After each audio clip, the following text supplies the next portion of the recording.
The search for the best EA Sports NHL 19 player in the world is on. Last week, we saw Finnish natives Eki and Hanselino punch their tickets to Vegas. And today, the 8 top players from Canada will compete for 2 more spots in the final in Las Vegas and battle for the title and, of course, a share of $100,000. We get set for the Canadian Regional Final Tournament from Toronto and break it all down right now in the GWC lobby presented by MGM. Hey everybody, I'm Amanda Susi alongside Cole Mogg, aka Tactics, as you may know him at home. Thank you for joining us in the GWC lobby presented by MGM. We're gearing up for the Canadian Regional Finals. We got a lot of exciting stuff to talk about. Last week we had the European Regionals, but we're headed over to Toronto. What does this mean for the gaming community? Well, obviously this means a ton. I think you saw that last week.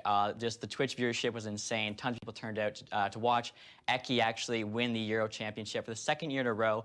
Hanselino placing 2nd. Those 2 will be going to Vegas. Obviously, too, new this year is the Hut Draft format for the GWC. So all unique teams. There's no duplicate players. Only one guy can have McDavid. Obviously, it's going to make it a lot more fun just seeing how they construct their roster and everything that goes into just team building as well as the gameplay. And obviously, too, to get this started, we actually had the House of Chell. JT Brown, NHL player, was there along with Nasher, TDI, a couple of my buddies, doing all kinds of hockey challenges. Basically, just getting the community in the mood for this tournament and kind of just getting everyone hyped up, ready to go. Yeah, we got a lot to talk about. The rules, the finalists. We're going to get to all of that. But first, in October of 2018, NHL and MGM announced a historic alliance naming MGM Resorts the official resorts destination partner of the NHL.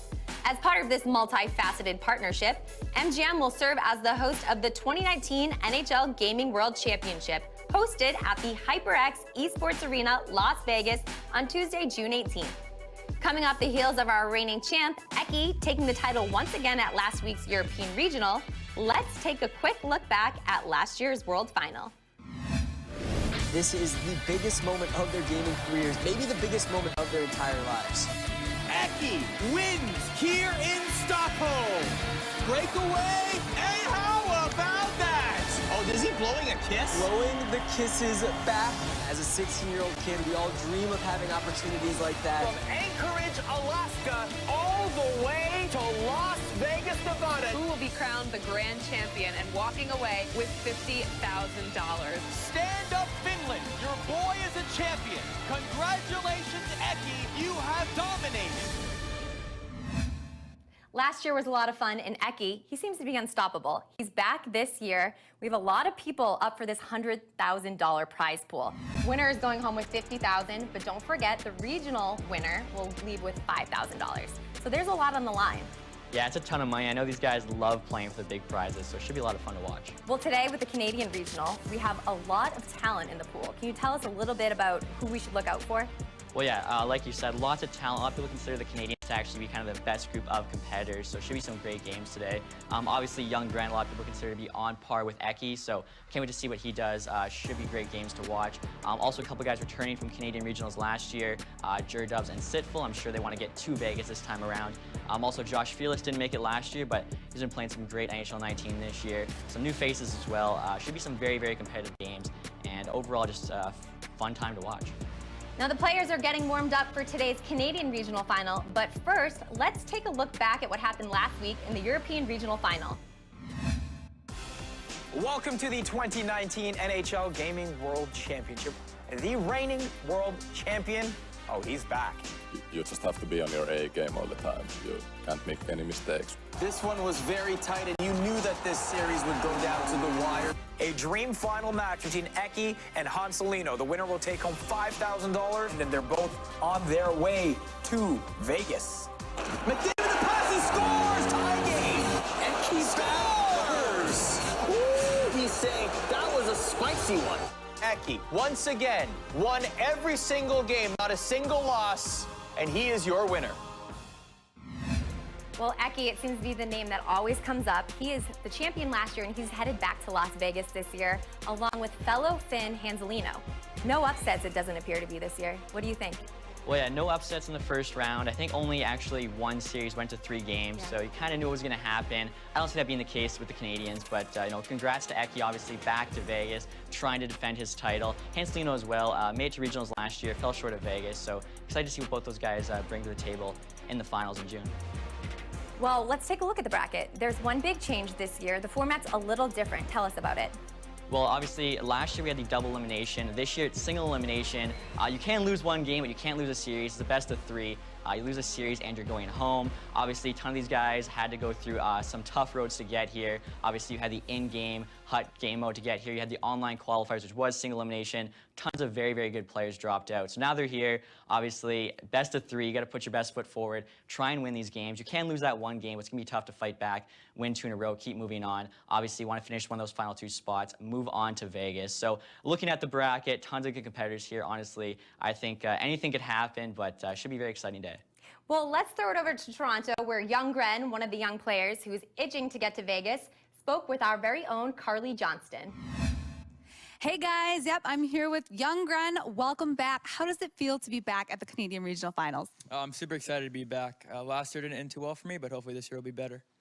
What does your previous success in the regionals mean for the competition today? I think kind of puts a target on my back. Everyone else kind of wants to beat me, but hopefully I use it to my advantage.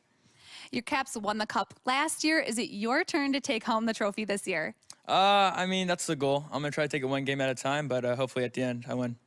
Well, best of luck to you. Looking forward to watching you play. Thank you. Well, it should be interesting to see how young Gren does today. But let's get into the Hockey Ultimate Team's hut and what that did for the dynamic of play. Well, yeah, so this year they had a hut draft, obviously, switched things up entirely. Every single player got to draft their own team. There was no duplicates. Once a player was gone, no one else could have them. So it really kind of added another element to these games. You're not just going in with a preset team like it was Versus, or even just kind of creating the absolute ultimate team in your Hockey Ultimate Team. This is kind of like its own thing. These guys, the ratings kind of a bit better than Versus, not quite the crazy Hockey Ultimate Team teams you'll see on these guys' main accounts. So they're kind of like going into uncharted territory here. And it was a lot of fun to watch. Obviously, I think McDavid went first overall again here. It was a snake draft though, so whoever gets McDavid first overall, they're gonna get the last pick after that. Balances it all out. And it's kind of cool to see, like, who's gonna take a forward first, defenseman first. I believe Victor Hedman was the first defenseman taken off the board. So a lot more strategy actually goes in here. How these guys construct their lineups. You just kind of build your forward line first. You want to get like your number 1 forward, your number 1 defenseman, your number 1 goaltender. I think goalies is probably the most subjective thing, where you take that starting goalie. A lot of people think goalies don't matter too much. Other people think, you know, they do play a big part. So that was a lot of fun to see. Also, too, with the hut draft, they had synergies. So that's another added element where basically, do you want to take your 85 overall, or do you want to take an 84 who completes a synergy for a few other guys, kind of boost their passing, just another skill maybe you think you really need on your team. So kind of just watching all these guys' different draft strategies, I think was a lot of fun, and kind of seeing how those are actually going to get implemented today. Should be very interesting to see. Like, did a guy go for a bunch of hitters who likes to hit, a guy who likes to maybe shoot the puck more than pass, just all snipers. Very interesting to see kind of how their teams actually perform, and whether or not the draft was a success for them. Well, I'm going to let you get into more depth a little bit later, break it all down for all of our viewers at home. But first, don't miss your chance to win today with the GWC Extreme Fan presented by Scotiabank. Log into your Faceit account and stream the Canadian Regional for a minimum of 2 consecutive hours to be entered to win a one-of-a-kind prize pack featuring 2 tickets to a regular season NHL game of the winner's choice, Astro Gaming gear, signed jersey by the Edmonton Oilers, and much more, all courtesy of the NHL and Scotiabank. Yeah, so I got to see that jersey, pretty awesome. McDavid and Draisaitl both signed it. 2 of my favorite players, personally. I wish I could win that. I'm sure one of you guys watching right now will. And speaking of McDavid, we're going to get right into the rosters now. Obviously, we're going to start out here with one of the best players today, which is young Gren. So young Gren's been on an absolute tear so far in NHL19. A lot of people consider him to be the best player along with Eki. He's actually the #1 seed here heading into these qualifiers. I think he had like a 97% win ratio. I saw him say something like he led in 2 goals in 5 qualifying games, so pretty unreal. I was actually at Vegas last year as well. Didn't really have the showing he wanted. I think he finished 4th. A lot of people thought he might win it, finish 2nd. So I think he's looking past the Canadian Regionals right now. I think he's eyes on Vegas. He wants that 50 grand prize, and I think there's a good shot he can do it. 2 tournaments already this year he's won. The Toronto Maple Leaf won, as well as the Minnesota Wild. So he's playing great NHL right now. He's also got a very balanced lineup. Laine, Crosby, Aho, on the top line, kind of heading that for him. Defensive core as well, very balanced. And as his name states, Young Grant, of course, is the youngest player here today at 17 years old. So can't wait to see what this kind of young kid can do today. Well, I hope he's not looking too far ahead because he still needs to get through the Canadian Regional. He has a lot of great players to face up against, including Mr. Dreezy. Yeah, so we just mentioned Young Grant being the youngest player, Mr. Dreezy, I guess kind of as his name states, Mr. Dreezy. He's the oldest player, I think 37 years old. Now, as the oldest player, I don't know if this matters or not, but he has the best face-off percentage actually at 70%. So that is huge, obviously, winning those face-offs in the offensive zone, trying to get those point shots with your D-men. A lot of goals basically happen that way. Also, too, defensively, obviously you're trying to win that face-off, break out, and start some scoring chances. As well with Mr. Dreezy, he's got a very sniper-heavy team. He's got Steven Stamkos, Patrick Kane, Artemi Panarin. There's going to be hammering the other goalie, tons and tons of shots. I noticed too his synergies. He actually has Breakout Master, which improves both acceleration and wrist shot power. So again, with those snipers, with that synergy, he's gonna be looking for a lot of goals today. As well, he's actually got the biggest goalie of every team today with Devin Dubnyk, 6'6" goalie back there. Should hopefully stop some pucks for him. Well, let's see if Mr. Dreezy can prove that age ain't nothing but a number. We also have X-Dubs coming in for the Canadian Regional. What are your takes on it? Well, X-Dubs actually took out Regs in the qualifiers. Regs was considered by many to be one of, if not the best player in NHL19 this year. He's actually one of the few guys who beat Eki, and X-Dubs took him out. So very excited to see what this guy can do today. He actually said when he's not playing NHL19, he's actually a hockey coach. So curious to see if some of his coaching skill can come into play, maybe switching up the lines, switching up strategies, things of that nature. Also on X-Dubs lineup here, he's got a very hard to play against team, very heavy team. Mark Stone, Barkov, Leon Draisaitl, as we mentioned before. Just big guys, hard to get off the puck, good strength. Basically just going to be tough to get him off the puck. He's going to have a lot of good offensive zone cycles. He's actually the first player as well. They're only players, actually, I should say, to average over 20 hits a game. Most players average under 10. So this guy, with those big players, is going to be dominating guys out there, hitting with the boards, just kind of imposing his will on the other players. He's actually got some solid offensive defensemen as well. Brent Burns, Ristolainen, so should see some nice shots from the point from him. And in net, he's actually got Martin Jones, who I know it's a video game, but in real life, Jones, of course, lost St. Louis Blues. Maybe his virtual self will be looking for some redemption today. We'll have to wait and see. That should be an interesting one to see. Now, we also have They Speak of Me, which a lot of people at home know as... Josh Fearless. So Fearless has actually been a top shell player for a while now. Funny enough, actually the first ever NHL tournament I went to back in 2015, UGC Niagara, Fearless won that, and he's still a good player today. He actually won the Chicago Blackhawks tournament this year. He was at the live finals for both the Minnesota Wild and the Washington Capitals tournament. So clearly, you know, he was a good player back then, still a good player, waiting to win that one big tournament, so maybe this will be his time. And looking at his team, I think he's got a very good shot at it. He's actually got the best sniper in the game in Alexander Ovechkin, good supporting cast behind him in Tyler Seguin, Ryan Getzlaf. Obviously, both those guys can score goals. Amazing top four defensemen, in my opinion. Shea Weber, Morgan Riley, Chris Letang, Zdeno Chara. Obviously, a couple of those guys, huge slap shots, won the hardest shot competition at the All-Star game in years past. And speaking of the hardest shot, he's actually got some synergies that really help him out with that. He's got hammer time, which increases the slap shot power. He's got heavy hitter. I think half his team actually is heavy hitters. So another guy I think that's going to be trying to impose his will on the other players. Just throw the body around, try and get those loose pucks, and create an offensive chance. He's also got the call the shot synergy. That's going to increase his shooting. So again, Ovi, I think all these synergies pretty much help Ovi out. He's a sniper who can hit. So we'll see if Ovechkin's like the MVP player today. Should be fun to watch. Well, speaking of They Speak of Me, our Carly Johnston had a chance to sit down with him in Toronto, and let's see what he had to say. Thanks, guys. Yeah, I'm here with They Speak of Me, otherwise known as Josh. You didn't qualify last year for regionals. Did that help motivate you this year? Yeah, it definitely did. I know last year I didn't make it, obviously, like she said, but I took the time off, regrouped, made some thoughts, and then gave me motivated to get back into it and make it this year.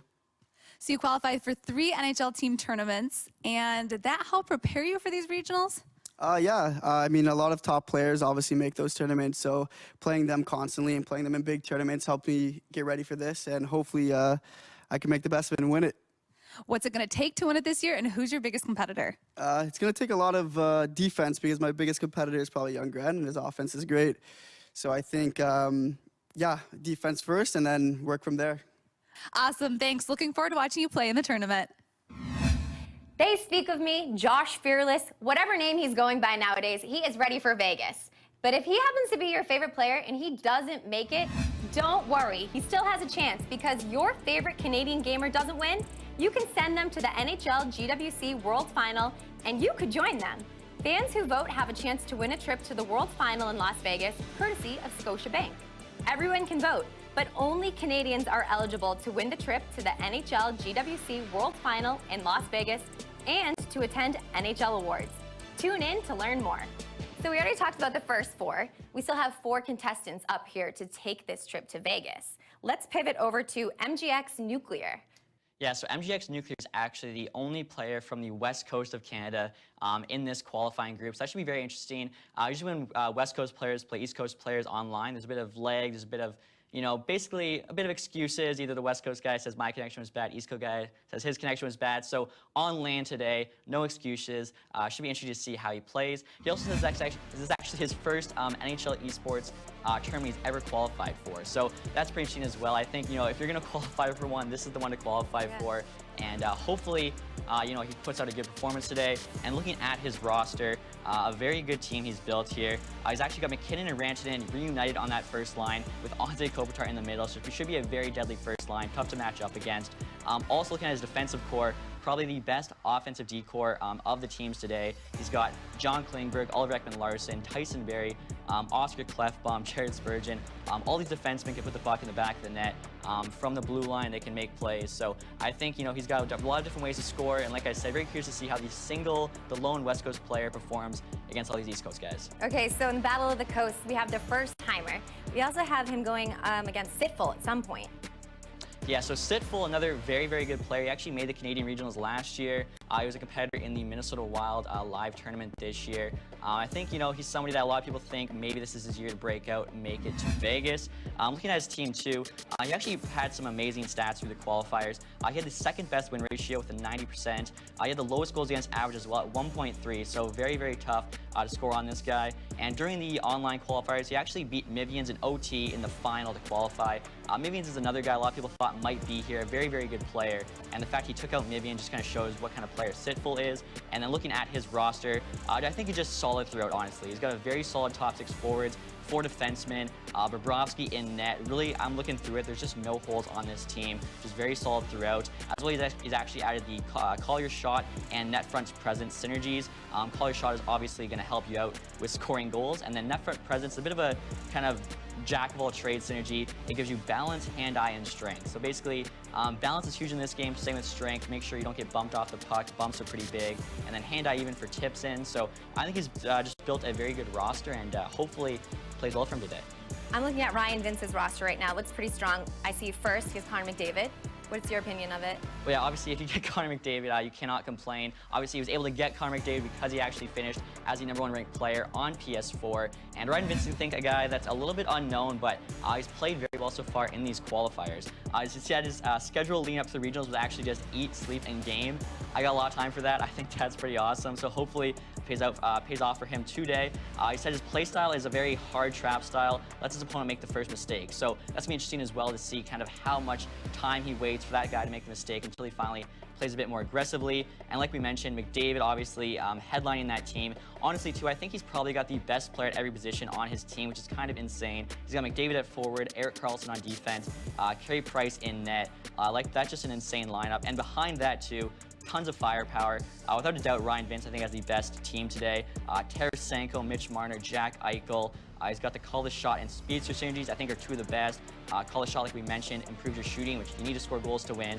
And then speedster, speed kills in this game. If you get a breakaway, a very easy way to score. So honestly, like I said, I think he has the best team hands down. So we'll see if he can actually put it to use today. That is quite a bold statement. But let's not forget, we have one more player up. We have J-Dubs.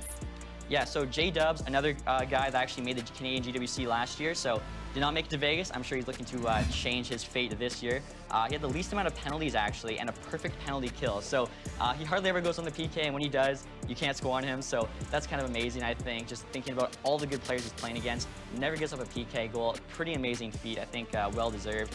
Now, looking at his team, he's got a very solid top 9, led by 2 amazing speedy wingers in Taylor Hall and Johnny Gaudreau. Definitely going to be looking for those guys to get those breakaways, kind of lead the charge on that breakout, set up those scoring chances for him. And looking at the D-core as well, he's probably got the best defenseman in the game, Victor Hedman. He's got a mixture of size and skill to pretty much shut down any other team's forwards.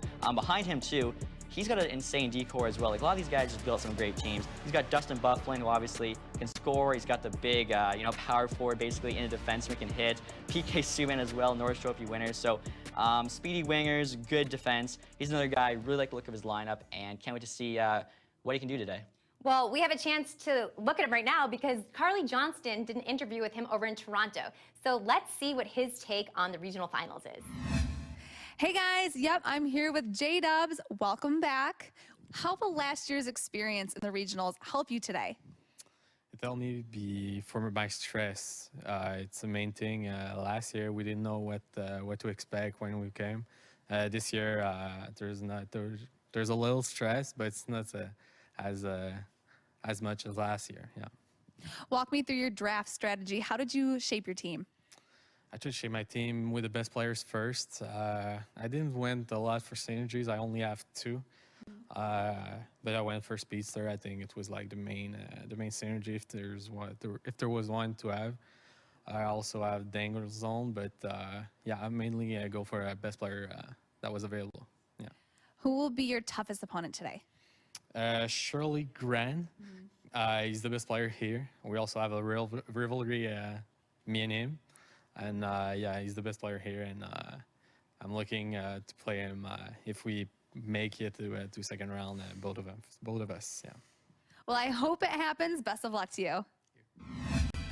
Watch the Canadian Regional and listen for the announcement of when to go crazy and spam our chat with hashtag YepBrisk for a chance to win prizing courtesy of the NHL and Brisk. That includes a $500 prepaid Visa gift card and hashtag hockey here for prizing courtesy of the NHL and Great Clips, including a $150 Great Clips gift certificate. So this is an awesome year. There's prizes for everybody, for the viewers, unfortunately not for us, but also for the players.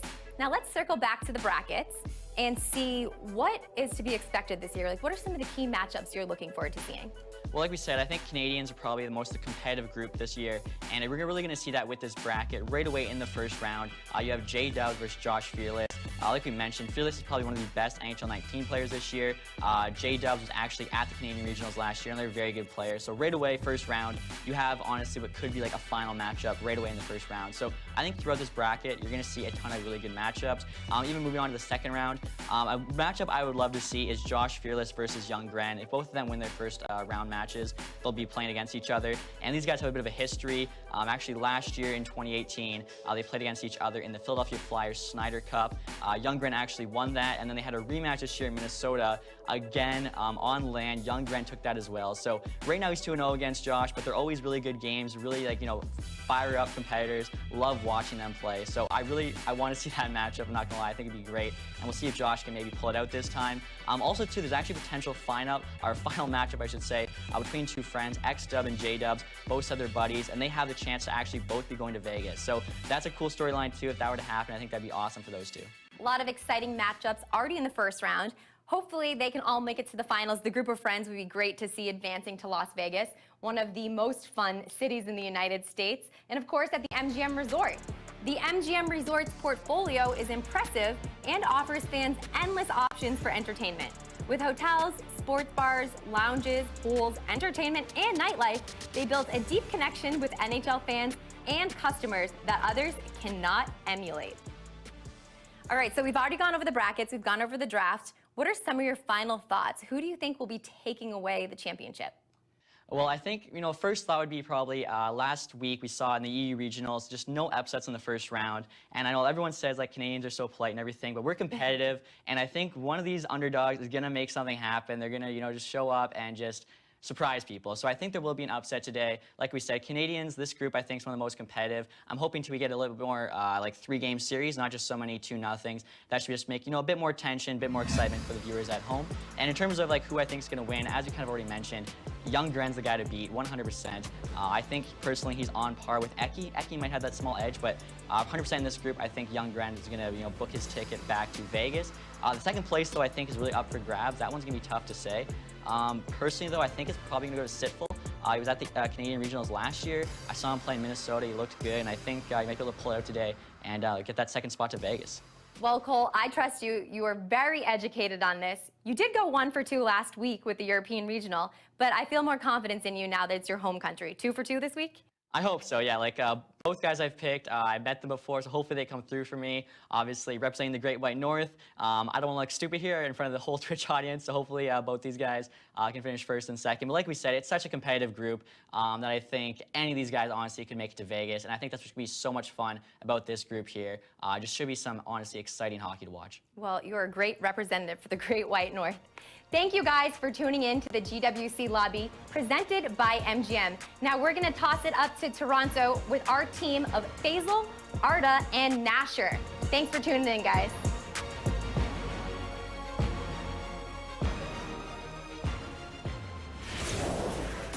Welcome to the 2019 NHL Gaming World Championship. We are in beautiful Toronto, Ontario, Canada. The CN Tower confirms that it is also the home of the Hockey Hall of Fame, and it is, of course, the host city for the Canadian Regional.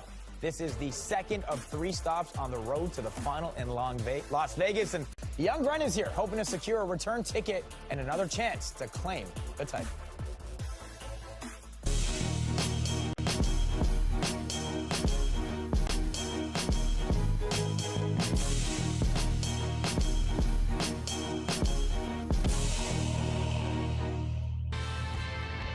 We have the top NHL19 players from Canada competing for their spot in the final. 3 returning players from the 2018 edition.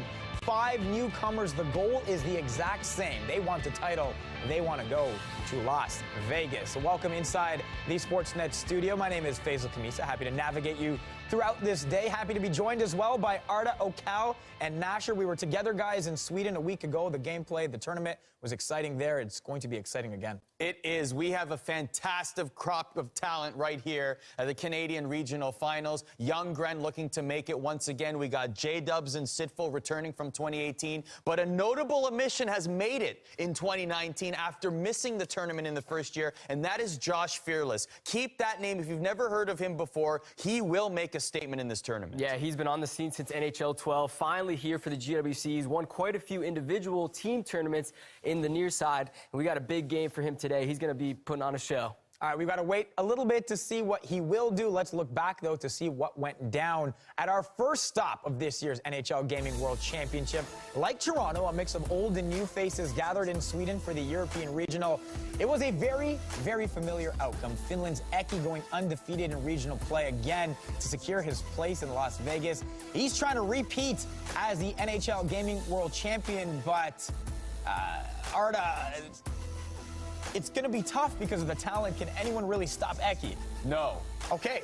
No well, one can stop Eki. At least so far. At least so far. He is undefeated in 2018 at the NHL GWC. He is undefeated in 2019 in the NHL GWC.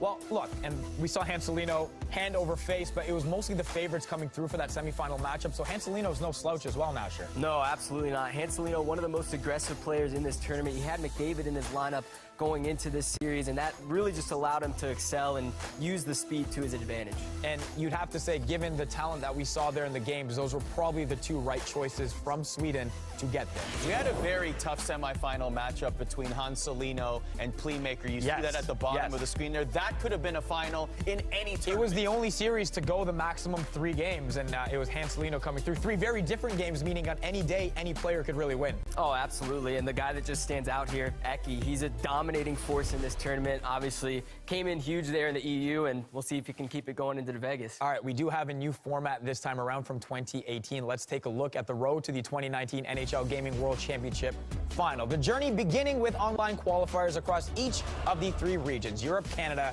and the U.S. Hundreds of competitors facing off in single elimination brackets with only the top 8 moving on to the live regional finals. The first last week in Stockholm, Sweden, and the second today in the T-Dot. The third will be next week in New York. The winner and runner-up from each live regional final will win a trip to compete in the World Final in Las Vegas, Nevada. They get to attend the NHL Awards and, oh, by the way, compete head-to-head to win their share of $100,000. In fact, let's break down the entire prize pool.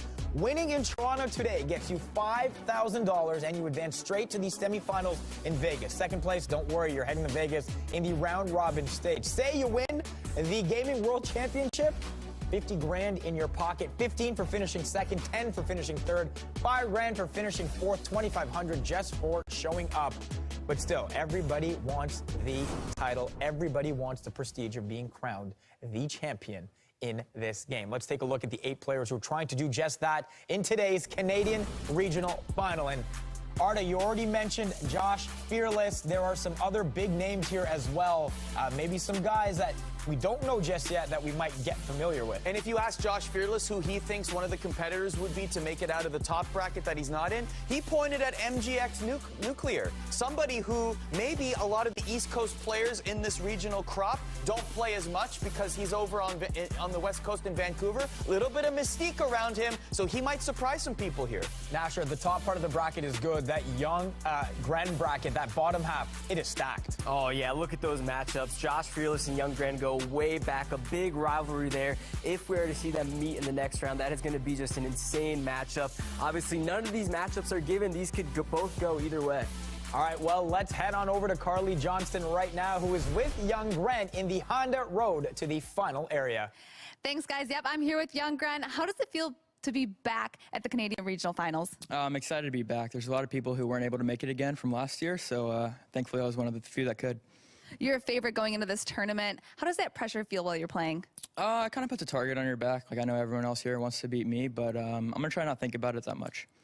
Who is your toughest opponent going into this tournament? I'd have to say probably my round 2 against Josh if I do match up with him. If not, then Nuclear in the final if I get there. All right, awesome. Well, best of luck to you. Back to you guys.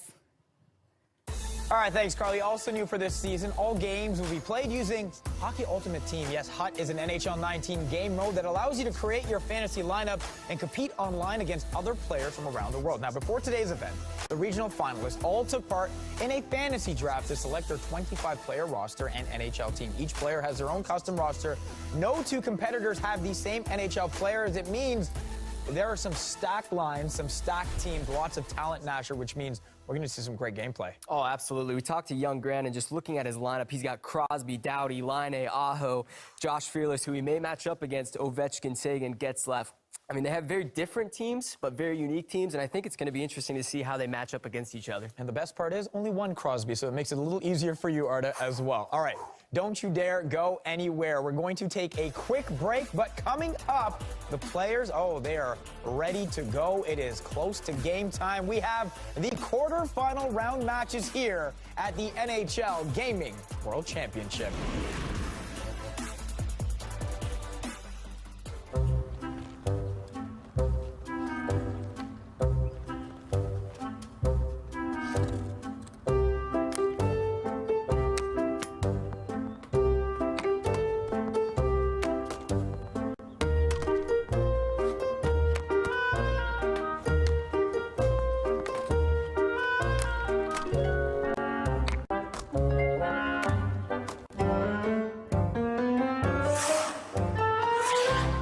What's the difference between good and great?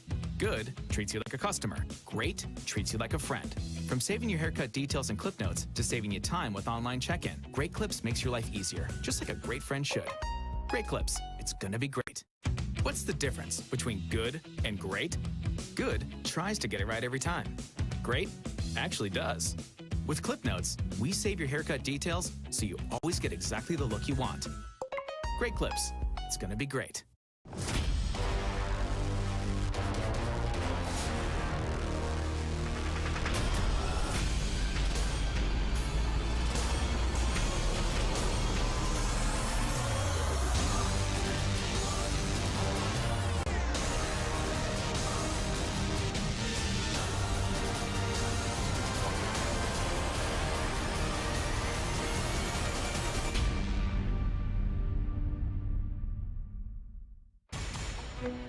Which forward in the NHL is the toughest to defend?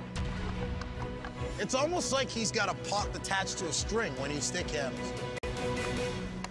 Oh, Austin Matthews.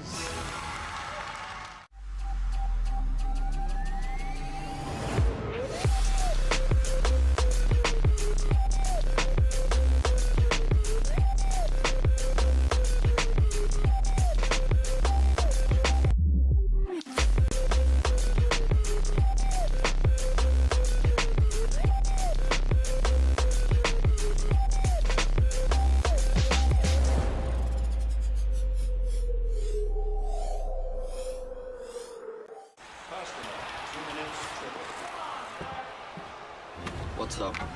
Tough call, Pasta. Large cold brew? Better make it a medium. I only have 2 minutes.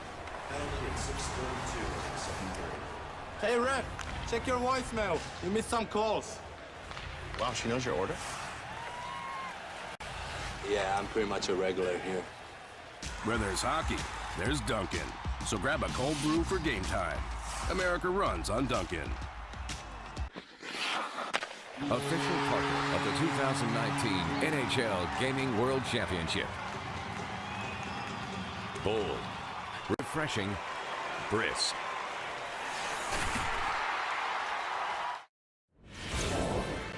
Welcome back to the NHL Gaming World Championship. You see the CN Tower. It means we are in Toronto, Ontario for the Canadian Regional Final, and the top 2 players from today, they're moving on to Las Vegas. Welcome back inside the studio. Faisal Kamisa, joined by Arda Okal and Nasher, joined by you as well. We see you on the Twitch stream. Get your comments in. We'll acknowledge them throughout the day.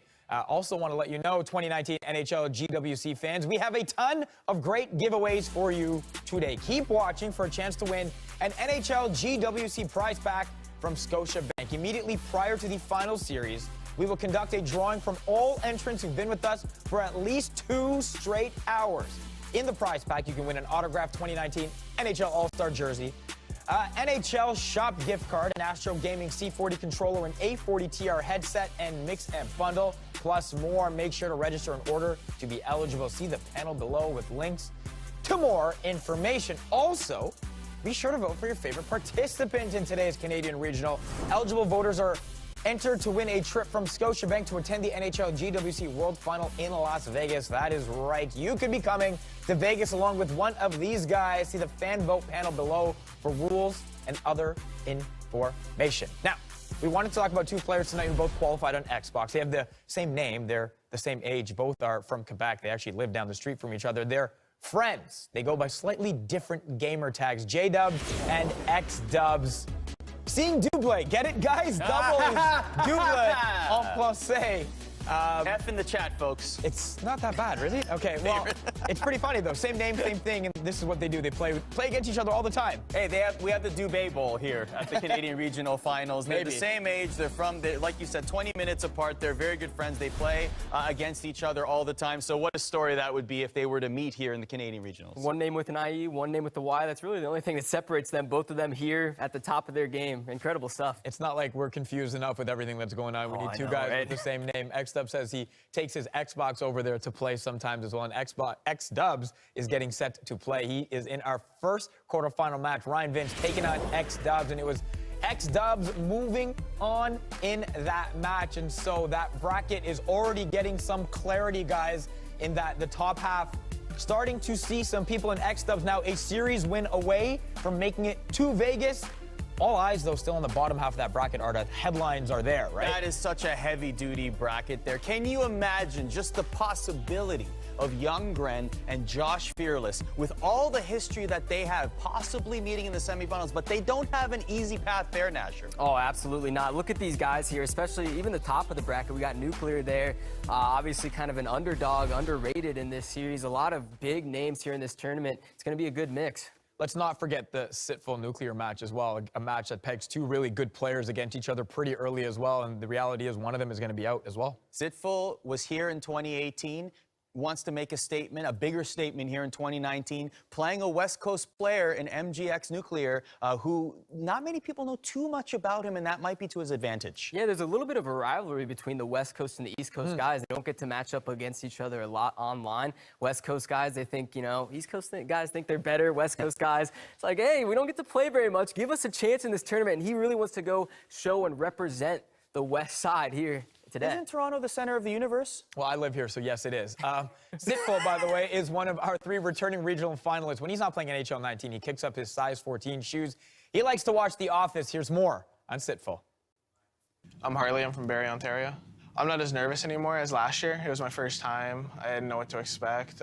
So this year, I know what I'm going into. I play fast on the rush. I try to get the 2-on-1s, the 3-on-2s. I try to just dominate you on the rush as quick as I can. Catch you where your forwards aren't back, and I'm coming at you quick. So you got to think fast.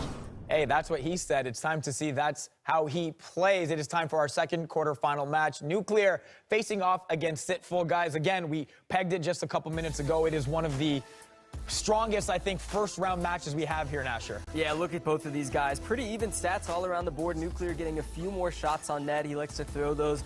I think with the power play, you'll see that probably has a big impact with these elite-level games. You'll see a lot of penalties. You'll see a lot of stick lifts, poke checks that go the wrong way, and that's where Nuclear can really strive. Sitful wants to leave MGX Nuclear with a case of Count Choculatis. Meanwhile, MG Nuclear is going to say you miss 100% of the shots you don't take. That's a Michael Scott quote, by the way. Okay, no, and so I was going to say, Nasher and I had a look with each other. You redeemed yourself with The Office reference there because Sitful likes The Office. It's because you know that because you watched.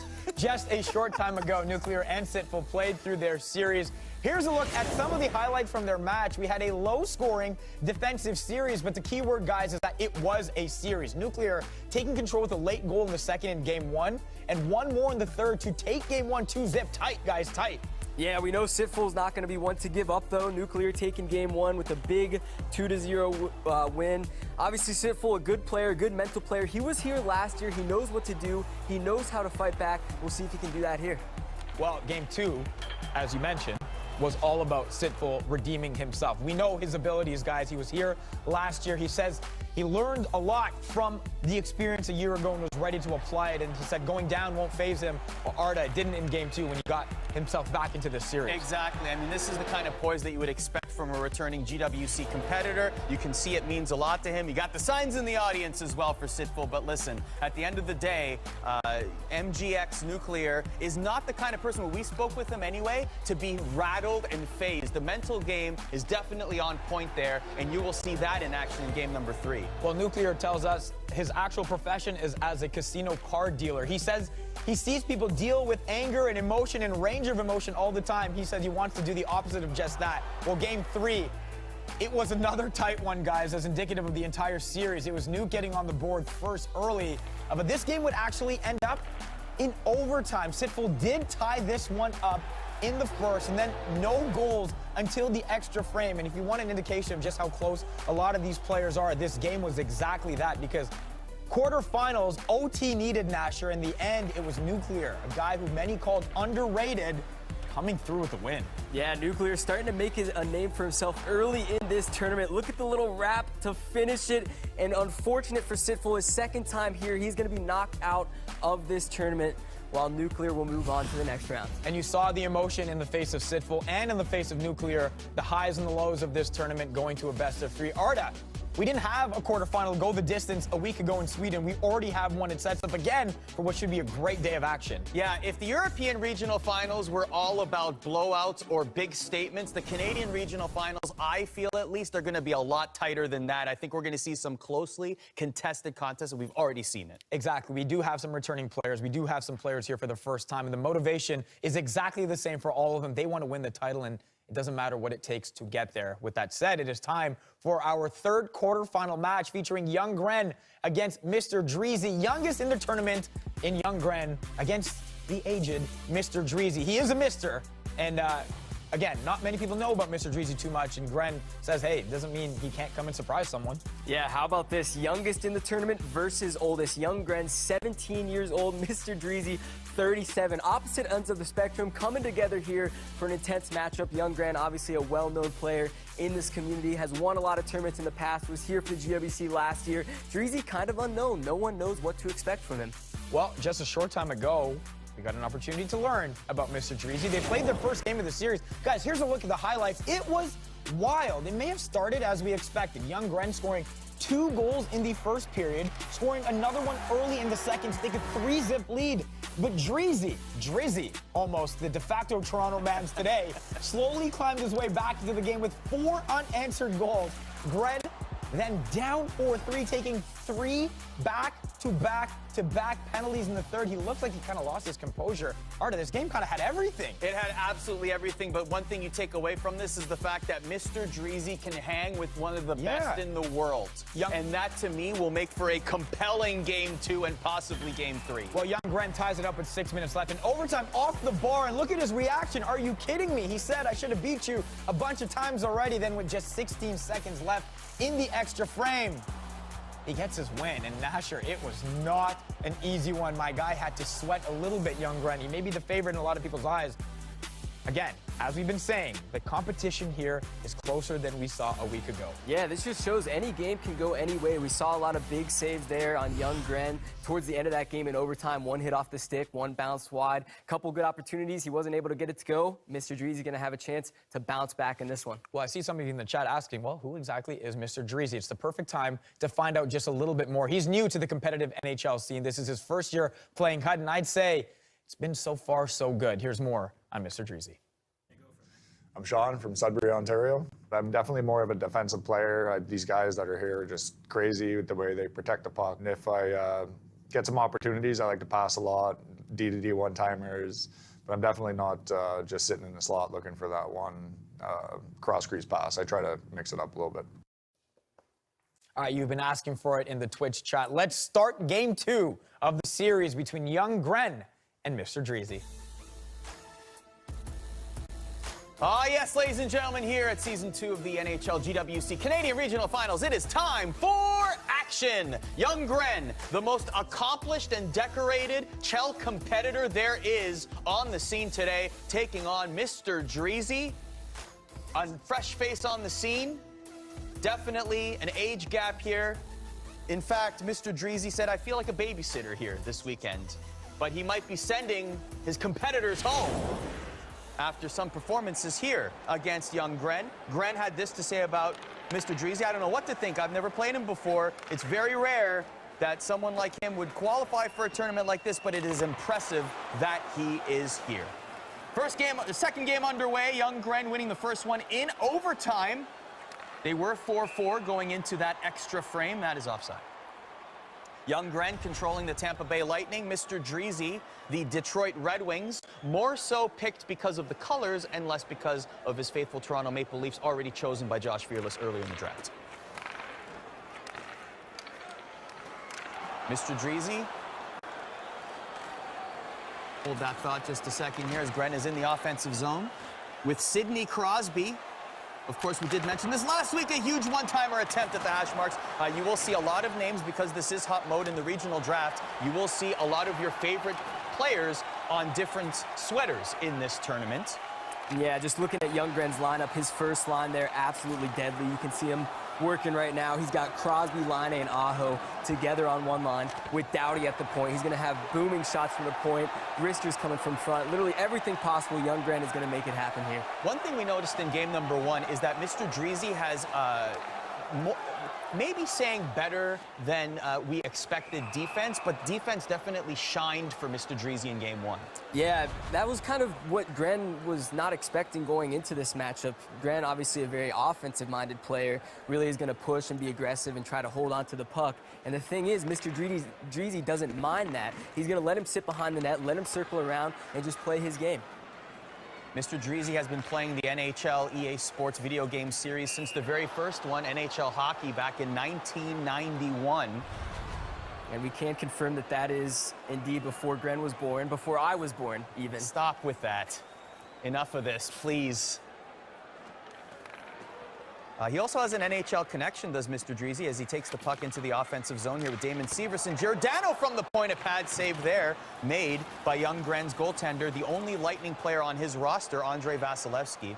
Gary Roberts is a second, cause he scores! Hold that thought, young Gren is on the board, it's 1-0 with TJ Oshie. Young Gren, that's his play right there. We're gonna see a lot of one-timers. He's gonna cut into the zone, use the L2, go backwards, try to open up some space, and that's how he scores his first goal. A great finish on the backhand. Goalie got caught a little out of position. Nice finish for Gren, and there is Papa Gren celebrating. Always here supporting young Gren in these tournaments. Yes, his father Sylvan in attendance. Definitely proud of his son and his accomplishments. Of course, in 2018, made it all the way to the grand finals. A victor in the Toronto Maple Leafs Gaming League this season in the finals at an NHL game in January in a suite at Scotiabank Arena just down the road from us right now. Was able to secure the victory there. The team that the Leafs played there was the Minnesota Wild. Well, young Grant said, hey, I'll take that tournament too. So he went to Minnesota at the Mall of America and secured that one as well. Grant is one of the few, as I like to call them, champs in the NHL club tournaments, winning 2 or more. Here is an opportunity for Dreezy, misses the net with that shot. As I mentioned, Dreezy has an NHL connection. He is second cousins with Gary Roberts. He would go to many Leafs games. Gary would leave tickets for him, and I did confirm that if Dreezy is able to make the grand finals in Vegas, he will leave tickets for Gary Roberts to attend.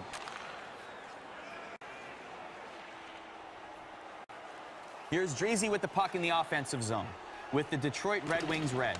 There's Hurdle. Hurdle to Giordano at the point. Winds up, won't get through. Domi with the block. Back into the neutral zone.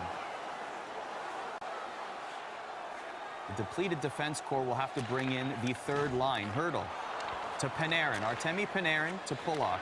To Nudivara in the offense, into the offensive zone, but can't get far. Here's Tierney. Passes it to McAvoy. McAvoy looking for the one-timer. That diving poke check used to effectiveness.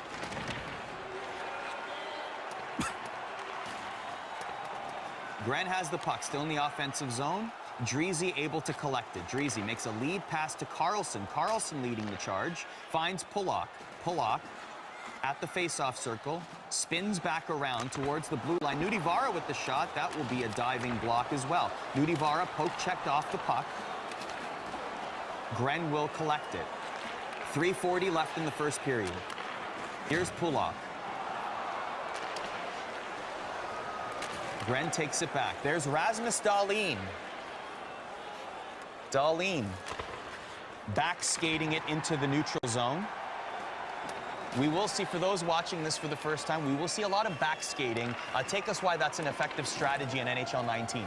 Yeah, so in NHL 19, obviously you're doing every single thing you can to build space, especially entering the zone. You can see right now, Dreezy does a great job of kind of clogging the blue line, not letting his opponent enter the zone. And that's kind of where the back skate's going to come in huge. They're able to get around and usually leads to a good either shot on net and a rebound, or you can kind of cross it across the middle and get a one-timer. And that's how young Grant, I would say, scores about 50% of his goals. You'll see a lot of them in this game.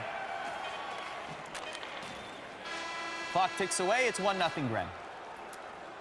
First period in the books, and no surprise, just like game one, it is tighter than many expected, but young Gren got the early advantage, much to the pleasure of the Twitch crowd watching, rooting on their boy as well. He had a couple chances, but the defensive work of Mr. Dreezy still proving to be too tough right now for Gren to fully break through. Yeah, Dreezy's just not letting Gren really get set up. Like I said, we're going to see young Gren kind of circle around behind the back of the net, but right now it's all Dreezy just containing him. But what we really need to see is Dreezy make something happen on offense. He's had a lot of shot attempts from the point that aren't getting through. Young Gren playing some solid defense for himself. Second period, let's go.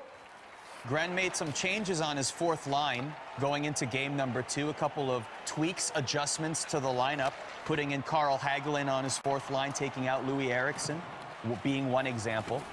Pinned up against the boards is there's Heiskanen for Dreezy. Patrick Kane back to Heiskanen.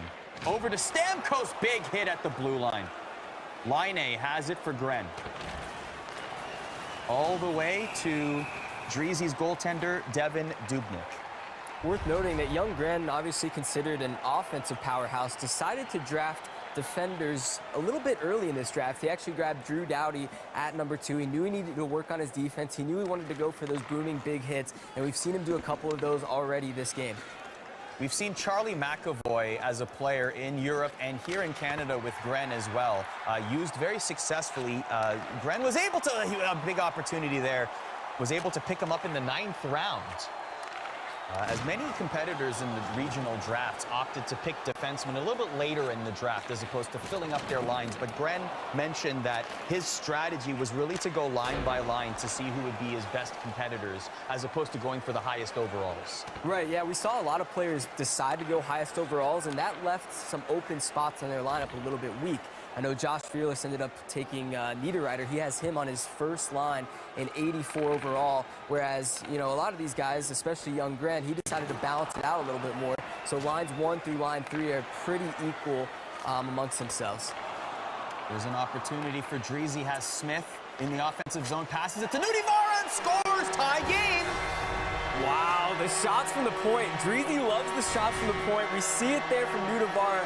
A nice clear screen. That's the one shot I think he's gotten through that Younggren hasn't able to block. What a good start for him to tie this game up 1-1.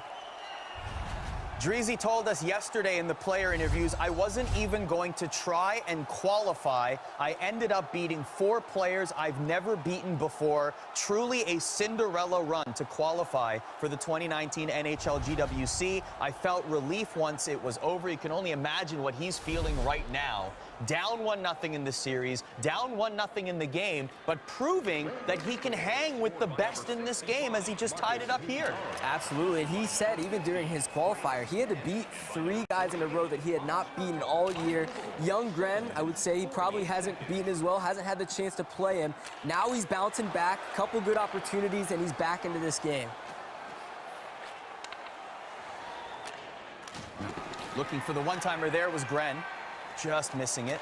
Still has the puck. Looking for Crosby between the hash marks. Couldn't find him. Here's Hurdle for Mr. Dreezy. Hurdle has it at the red line. Brings it back. Skating around with it. Little bit of puck possession. Takes it all the way deep into the zone. Gets pinned up against the boards. But still ends up with it. Here's Smith. Back to the point to Heiskanen. Heiskanen to Carlson. And that will be, you will see that a lot too, that passing at the blue line and the shots from the blue line. Yeah, a lot of those, you'll get a lot of opportunities to put them on net. They don't go in a ton, but if you're not able to get them blocked and there's a decent screen in front, there's a chance it goes in. We saw his first goal was just that, Nudivara burying it in that top right corner from the blue line. Big pad save there by Vasilevsky for Gren in the meantime. Now looking on the offensive, here's Pettersson looking for that one-timer again, couldn't find it. Still behind the net in a dangerous area, but Dreezy able to collect it. Dreezy mentioned he wanted to focus on synergies in the draft. Speedster was off the table quick, so he focused on face-off master instead. He loaded up on clutch players later in the draft. That was a little bit of his strategy there. Gren has it in the offensive zone, looking for another one-timer attempt. He scores! Gren retakes the lead with Max Domi. It's 2-1. There it is, the same play we saw in goal number 1. Gren able to just set up a beautiful one-timer. He circles around until he finds a space, and he doesn't take unnecessary shots. He shoots it when he knows it's going to go in. That was one right there. Great play by Younggren. Younggren has 17 NHL teams represented on his roster. Vasilevsky was drafted in the 14th round, the only player that plays on the natural team on the Tampa Bay Lightning. He doesn't have 3 players from a certain team, only 2 from the Avs, Jackets, Habs, Sens, Pens, Canucks, Caps, and Jets. 2 players each on Gren's roster will round it out. Dreezy looking to get back into this game with 3 minutes left in the second period. Dreezy also one of the rare competitors that picked 3 goaltenders on his roster. And an opportunity for Gren, and he will bury it 3-1. Just looking at the camera, yep, this is the Gren that we know. We know Younggren's going to play with the cameras. Every time he scores a goal, he's going to look over, shrug his shoulders, make a face, do what he does best. And, of course, there he had a little 2-on-0, little defensive lapse there from Dreezy. And we know Younggren, whenever he gets a breakaway, whenever he gets a good chance, he's going to bury it. From the Great Clips Lounge, you can see Father very happy with the results so far. Was here last year as well, supporting his son. Minute 30 to go in the second period. Gren taking a 2-goal lead. Looking for some more before the end of the second period. A stutter step there behind the goal, gets behind the goal, and Werenski to Doughty. Doughty back to Werenski, a save there by Devin Dubnyk. Will distribute it, but may be costly. Swats the puck away, does the goaltender, and clock will tick away. It's 3-1. It was close for a little bit in that period, guys, but Younggren showing his skill set a little bit more over the end of that one to take a 3-1 lead. But we've seen this story before in Game 1. He was up 3-0.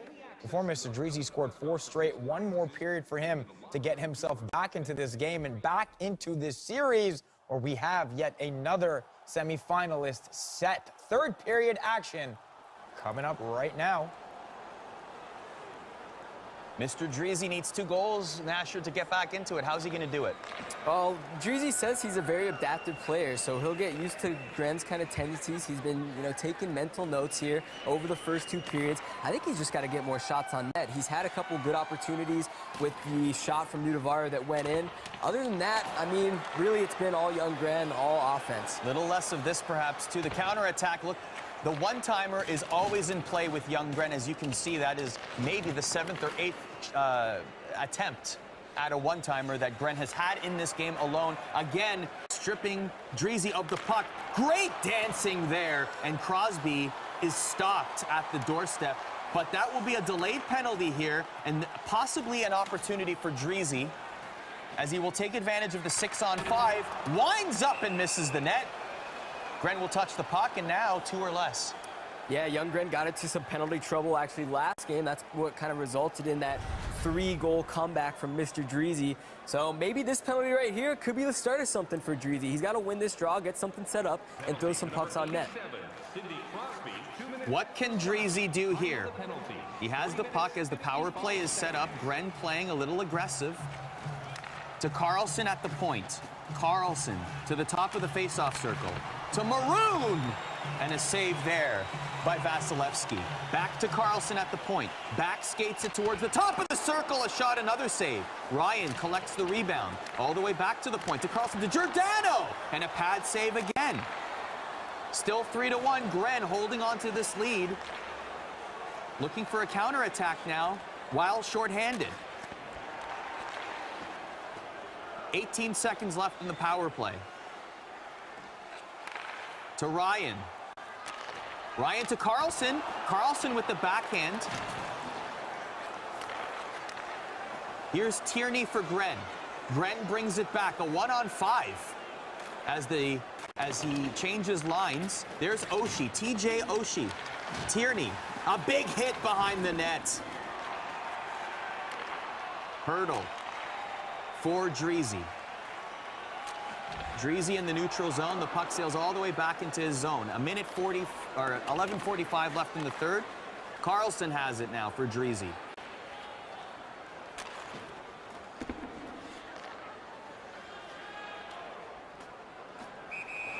And that's offside. Just look at the trap from Gren here. Dreezy doing everything he can to enter the zone. Gren just really cutting him off at the blue line. He's got 4 guys sitting at the blue line. Maybe you dump and chase it here. That really doesn't work too well in Shell either. I don't know. Dreezy just got to get something going.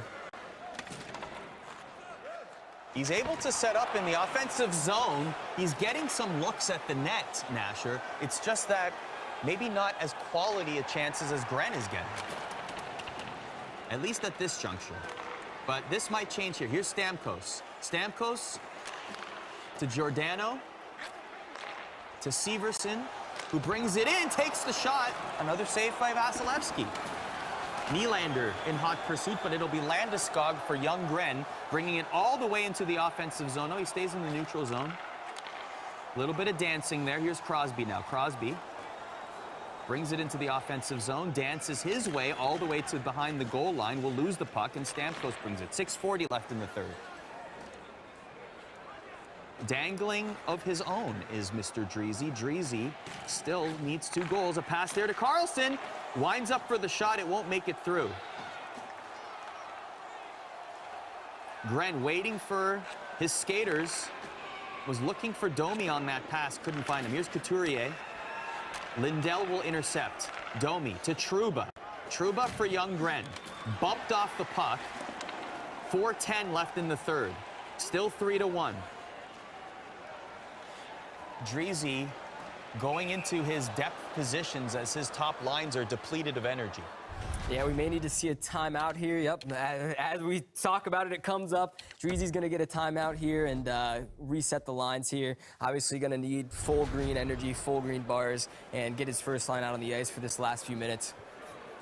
Mr. Dreezy also with only 1 player of the sweater he's representing on his team. That would be Jimmy Howard. that he picked late in the draft just to make sure he had one Red Wings player on his team. 3:20 to go in the third. Gren intercepted by Patrick Kane for Dreezy. Passes it up to Stammer. The pass goes nowhere. Back into his own zone is Dreezy. A crucial final 2 minutes for Dreezy's tournament life. Here's Carlson to Nylander. Nylander, Kane will pick it up. Kane still has it. And that will be a power play with 1:13 to go in the game. All right, here we go. Dreezy's chance to come back. We need to see a nice face-off win here. If he could get one early, obviously only 1:13 left. Gren's probably not going to make the mistake of getting another penalty in this time, so just got to stay composed, get one on the board. He gets the puck, 56 seconds to go. Trying to set up, and that will be offside, an untimely offside for Dreezy. Really, the difference in this game has been Gren's shot blocking ability, not a lot of shots getting in on net, and then his neutral zone play to prevent Dreezy from getting into the zone. Face-off won by Dreezy or collected. Here's Panarin. Setting up the power play. Carlson to Giordano. Giordano with the shot doesn't make it through. Stamkos behind the net. 43 seconds to go. To Giordano at the point again. Giordano to Stamkos. Stamkos to Kane. It doesn't make it through. Vasilevsky makes the stop. Domi has it. Hornquist has it for Grant. He will exit the zone, and more precious seconds off the clock. 28 seconds to go in the game. Here comes Dreezy again. Dreezy makes the pass to Ryan, to Carlson. The puck is loose, and Gren swats it away. 17 seconds to go. Gren with the offensive opportunity now. Hagelin misses the one-timer. 10 seconds. Here's Maroon. Maroon dangling through. Great attempt there. A shot. A pad saved by Vasilevsky. And that will be it. Gren moves on in this tournament. In the end, it was young over Mr. I don't want to call him old. Arda will get mad if I start doing that. But certainly a lot of respect gained for Mr. Dreezy, who showed that he belonged in this tournament while many came in without knowledge of maybe who he was. He certainly made some fans this weekend, including an NHL player. We'll get to that. But right now, it is young Gren securing a spot in the semifinal. He is just a series win away now from returning to Vegas as we take a look at our Canadian Regional Final bracket right now. The top is set. The bottom is getting some clarity. Young Gren moving on 2-0 over Mr. Dreezy. Josh Fearless, J-Dubs up next, Nasher. Yeah, these matchups really coming together here, and there's a chance that we have the dream rivalry coming together here. Young Gren versus Josh Fearless. These guys have gone clashing head-to-head online over the last few years. There's a chance they meet here. We'll see how Josh Fearless does. A lot of people in the chat acknowledging and respecting Mr. Dreezy again. Out of nowhere, qualified for this, said he didn't really know if he was going to. Inspired JT Brown to write in the chat that he's going to try to qualify, make his own Cinderella run a year from now. So we'll see. Shout out to JT Brown. What's up? Thanks for watching. We'll see if he actually comes through. Let's take a look at highlights from this match as well, because again, the score may have been a certain way, but it was a lot closer, at least early as well. Gren, Dreezy, a close game one, went to overtime. It was Gren early, Nasher, with the bulk of the chances before finally breaking through. Yeah, this is just what young Gren does best. He uses the L2, uses his ability to enter the zone cleanly to set up these one-timer plays. We see a beautiful backhand there, but Mr. Dreezy didn't give up. He wasn't done yet. No, Mr. Dreezy really showed some promise here in this tournament. We had a similar situation in Europe with Eilung, right? Eilung did not score a goal. I'm not taking anything away from Eilung's ability. I'm just saying he didn't score a goal in the tournament at all. Here, Mr. Dreezy pushed young Gren to the limit in game number one, took him all the way to overtime and scored 4 goals against, if not the best, one of the top 3 best CHL players out there, the most decorated, I should say, right? So that is a formidable feat to begin with. As you're looking here, though, at the end of the day, young Gren just knows how to win, Phaser. He knows how to play for the cameras as well. A little look after going up 3-1. His team is moving on. Any indication based on gameplay so far, Nasher, to suggest he's still the favorite? He's still the favorite in your eyes right now, or no? Oh, absolutely. Young Gren, he's playing his game. I would say Dreezy, probably one of the most surprising defensive players in this game, which that kind of suits well against young Gren's style. I think if young Gren plays against another offensive guy, it'll just be a dominating game for him. And we know Dreezy went early with his goalie pick. Dubnyk, amongst the best ones in the game, came through, helped him out a little bit, couldn't get enough offense in that second game to get him through. So young Gren is moving on. We have one more quarterfinal matchup to get to. While that game is getting set up, here's a quick word from one of our sponsors.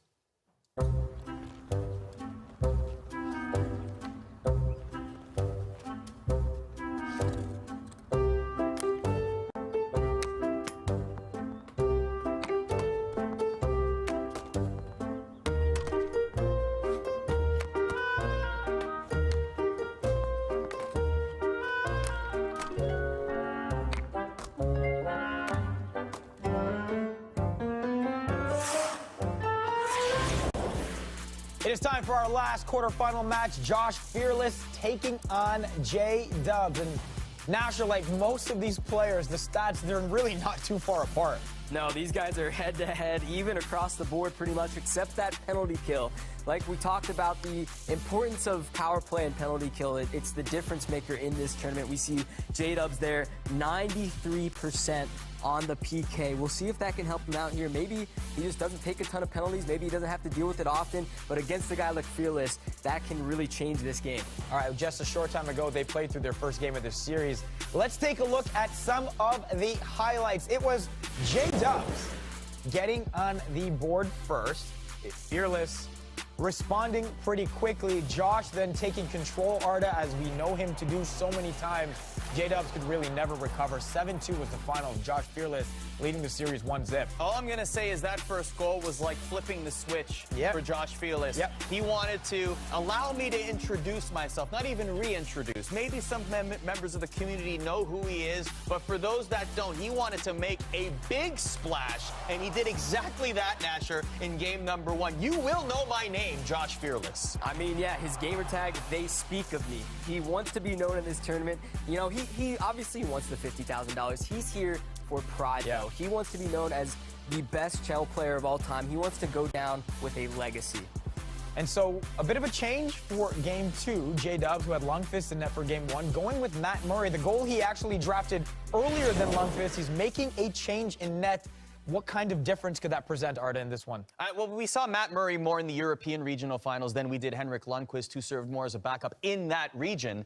But here, a lot of it might also be more of like just the superstitious kind of thing, right? Maybe game number 1 didn't go, the pucks didn't bounce the way that he wanted them to, so maybe a goaltender change will put you in a better mental state. I agree. I think it's just a mental thing. Honestly, these goalies, it's tough to say. From game to game, they can play the same.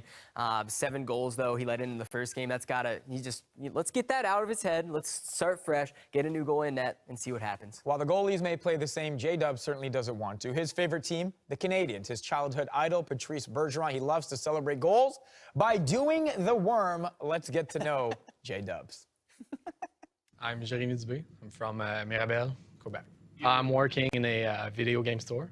It's like EB Games, but maybe like a small place. It's called Microplay. I say I'm a pretty offensive player. Getting the zone quickly, pretty much my play style. I also look for the one-timer a lot. Well, we will see what play style J-Dubs brings to Game 2. He needs a win to stay in that series and force a Game 3 with everything on the line. Let's start Game 2 of the series between Josh Fearless and J-Dubs.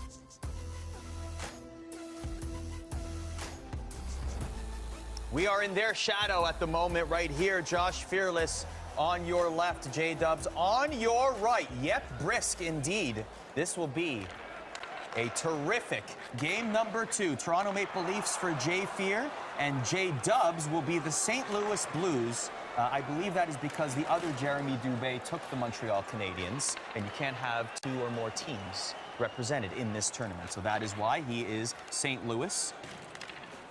Speaking of superstitions, that might be great for him as the St. Louis Blues, of course, in the Stanley Cup Finals. Josh Fearless, for all the... It's such an interesting story with Josh Fearless, Nasher, because he is... Oh, and an opportunity there. Just for him to be so prominent in an era where NHL esports wasn't as prominent as it was. And now seeing it where it is, for him to finally have this opportunity on this kind of stage. Yeah, he's been playing competitively since NHL 12. I don't think there's another guy here that's been playing competitively for even 3 years. This guy's got 6+ years in the competitive scene. He has won a handful of tournaments and won Chicago even recently, and then made it to the finals of the Wild and the Caps tournament. So this guy, a lot of experience, a lot of badges in his honor. This guy knows what to do in these clutch situations. This is his first time at the GWC, though. So being on the big stage with the big lights, we'll see how he can perform. He is a NHL club champion, won the Chicago Blackhawks online tournament. After trying many different, oh, that puck almost went in there, but Murray makes the save. So Matt Murray is your goaltender for J-Dubs. Like you mentioned, the switch from Henrik Lundqvist, Faisal, you mentioned that. And Jay Fear has Braden Holtby between the pipes. Little bit of a switch there. Let's talk a little bit about J-Dubs. He is returning here in this tournament. He is a very consistent player, very prominent in the Montreal Chell community. What else should we be saying about J-Dubs? J-Dubs actually was kind of a unique guy for this tournament. He had a certain play style that he used all of last year, and then about a month before the GWC was announced this year, he decided, you know what, I'm going to completely change my play style. He decided to focus more on defense. He went for the bigger players, the bigger defenseman, so he could go for those big hits and have a long reach. So he really has changed from more of an offense-minded guy to a defensive-minded guy over the last couple months. St. Louis Blues are in dark blue, by the way. The Leafs are in white. Fearless will get on the board first. The fist pump makes it 1-0. Fearless, just like young Grant. You know, if he's given even an inch of space, he is going to bury it. There's just a nice wrister there. That's what Fearless does. Wipes off the hands, and he's ready to go. Maple Leafs goal, scored by number 91. Jay Fear has been to many NHL events. The 2018 Ed Snyder Cup in Philadelphia. Another goal, almost there, rings off the bar. That could have been 2-0 right there. Minnesota Wild he represented in the Capitals esports face-off. Was able to defeat Playmaker to qualify in a very tough matchup. Playmaker, one of the prominent European qualifiers. A semifinalist in the Winnipeg Jets NHL19 tournament. The list goes on and on for Josh Fearless, but he would love nothing more. You talked about it. It's just something about those players that play more for pride than money. He would love nothing more than to have that tournament championship on his mantle.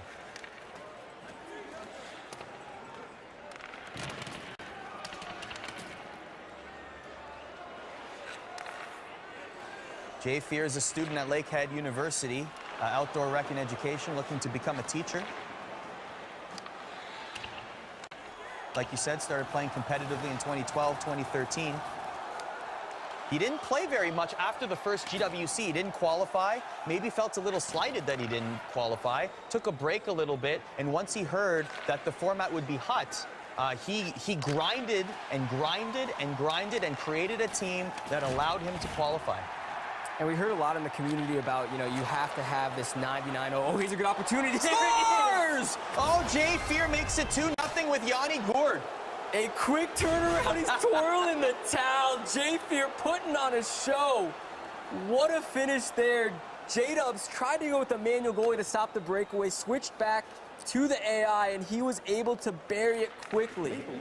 So that's a 2-0 lead with 4 minutes left in the first period. Josh Fearless again looking to make a big statement. J-Dubs looking to bring the lead to within 1. And another opportunity here, and that will be a penalty. Well, things are coming up. Jay Fear, you might have another chance here. And finally, J-Dubs touches the puck. I thought we might have a penalty shot there. It was onto the line there. We saw a questionable call in the EU regionals this time. It looks like they made the call right there. Not quite able to get it. I have a little bit of a technical issue there. We will sort through that. Let's talk about Josh Fearless and the synergies. He is the most synergy-focused competitor in this draft. Every single player on Josh Fearless's team has a synergy activated, which is very rare. A lot of competitors, Nasher, didn't care much about synergies in this draft. Josh Fearless exclusively cared about it. Take us through that strategy. Yeah, a lot of the guys we talked about, they go with highest overall. Fearless there decided to go with the heavy hitter. And we're back to the gameplay, by the way. Yes, the game's back. He really went with the heavy hitter. He decided to go, I want to draft the biggest defenseman possible and just go for the biggest hits. In this game, not a lot of guys play that way. It's a very aggressive. If you make mistakes, and it can lead to breakaways the other way. But for Fearless, it's working out. So he has 7 players with the call the shot activated synergy, heavy hitter, 10 players, a big one-timer attempt there, and hammer time, 6 players. So all 23 of his skaters with synergy activation, it's a lead for Josh Fearless. It is a lead for Josh Fearless. We saw him waving the towel. I don't think J-Dubs is ready to throw in his just yet. Talk about, guys, the difficulty, though, in coming back against a player of Josh Fearless's capabilities. Yeah, you know he's just going to keep on bringing the heat. Even though he's up 2-0, he plays just like it's a 0-0 game at all times. You're going to see him keep on pushing forward, keep on throwing pucks at the net, and that's what he did all for period one. J-Dubs here going to have to get a little bit more offense going. I think we pretty much just saw J-Fear the entire time. Second period underway. J-Fear with a 2-0 lead and a 1-0 lead in this series after a big 7-goal victory in game number 1. Josh Fearless scoring 7 goals, that is, but J-Dubs not ready to quit just yet. Trying to get back on the board. He mentioned, going back to the synergies, +4 strength and +4 defensive awareness. That longer, oh, hang on just a second, Josh Fearless. 3-0 now, and that will be for Nito Niederreiter. Yeah, we talked about him earlier. 84 overall on his first line. I think it's the lowest overall on a first line in this entire tournament. But for J-Fear, he doesn't care. He played with a, pretty subpar Hut team, I'd say, to qualify for this tournament. He can use any player at any time and score big goals. 3-0 lead for J-Fear in game number 2. What can J-Dubs do here? Scheifele has the puck behind the goal line. We'll pass it to Hedman, to Scheifele again. Good defensive awareness. Talk about J-Fear's, hang on a second here. Ovechkin has the puck. Ovechkin back to Stahl. Ovechkin, Stahl, and Niederreiter being a line for J-Fear. Went defense heavy at the top of the draft, which is also an unorthodox draft strategy. Yeah, if we're looking through J-Fear's picks here, he went Ovi round 1, Sagan, Getzlaf, and then we have 4 defenders in a row, Letang, Chara, Riley, and Weber. You don't see that very often in this tournament. Most guys love to focus on offense, but J-Fear able to utilize the synergies he has with the defenders he has to really just have a picture-perfect defense and a deadly offense, as we've seen him do so far in this game. And so far it has been a perfect offense as he is leading 3-0, but here comes Ekholm for J-Dubs. J-Dubs can't get the shot through. Here's Letang for Fearless. Tyler Sagan.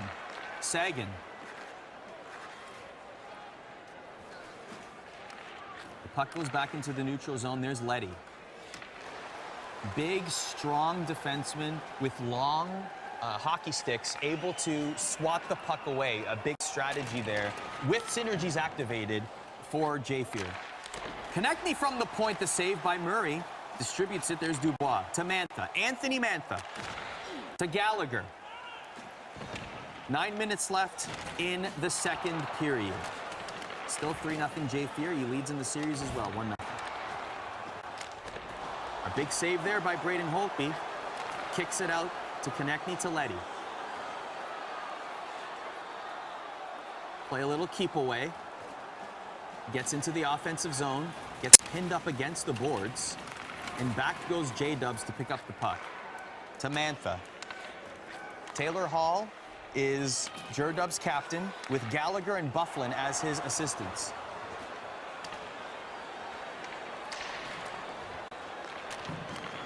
Talked a lot about J-Fear and Young-Gren, that rivalry. How about the J-Dubs, X-Dubs friendly rivalry, the Dubé Bowl, as we like to call it, hashtag Dubé Bowl.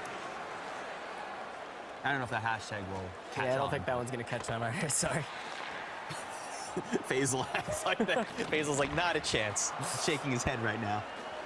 Here comes J-Dubs across into the offensive zone.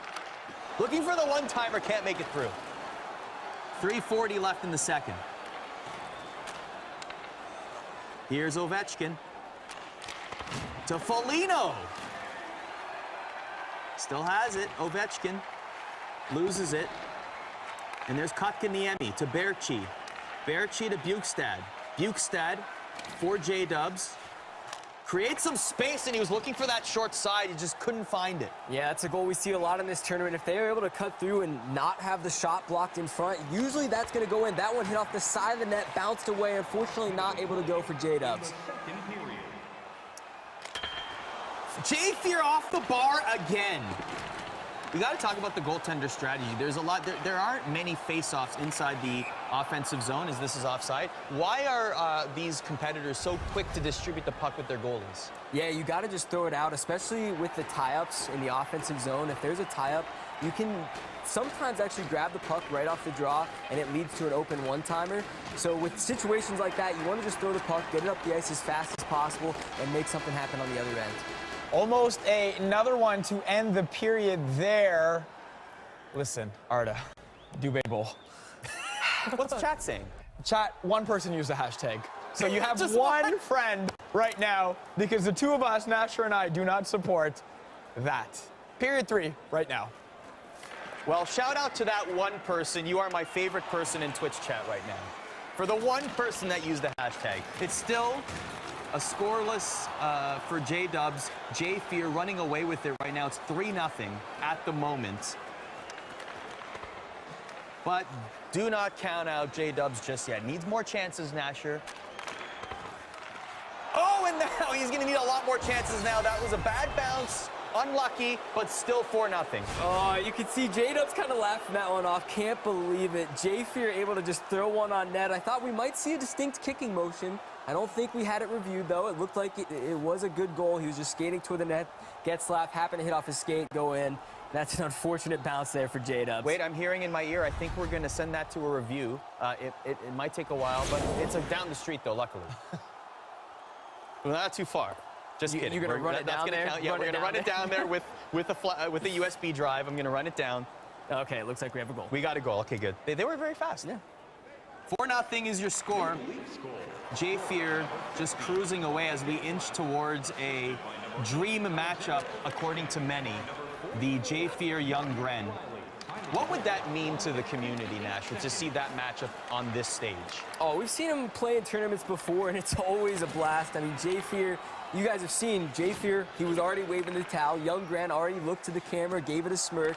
These guys both are here not only for pride, they want to put on a show, they want to have fun, and that's what we're going to see here in this next matchup if J-Fear is to make it. Let's not look too far as he scores! J-Dubs gets on the board with Mark Scheifele, and he's telling us to keep it down and keep it on this game because he is not done yet. Josh Fearless is like, do you want my towel? You can wave it if you like. Hey, that's a big mental goal there for J-Dubs. He had to get one on the board. Maybe the floodgates are opened up now. He still has 15 minutes. We already saw Dreezy come back on Gren in that first game. 3 goals down. There's a chance that J-Dubs can do the same. So 4-1 is your score now.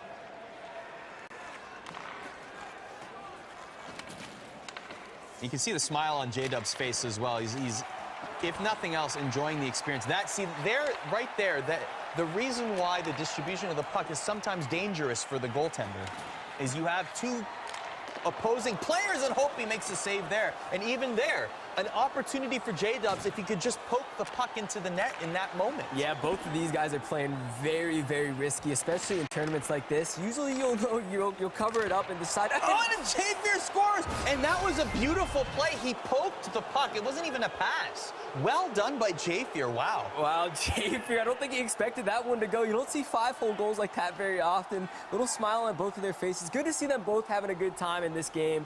J-Fear, though, starting to run away with it, and time is running out. Yeah, definitely a lot of respect between these two. What J-Dubs, I should say. By the way, we were wrong last year because we called him J-Dubs the entire way through, and we were even calling him J-Dubs yesterday until Carly corrected us. Carly was the professional that asked the question. She asked, how do we pronounce your name? And he said J-Dubs. He never corrected us. So it is J-Dubs. We should make this very clear. So we'd like to apologize to J-Dubs for saying that. But what he had to say about Josh Fearless was, he's one of the best for many years. It's going to be a big test. He's the second best here, according to him, behind Gren. It will be very tough. So there's a lot of respect here for J-Dubs, not J-Dubs. J-Dubs looking for... I make the mistake right there as soon as I went through that whole entire rant. 5-1 is your score with 8:26 left. Meanwhile, J-Fear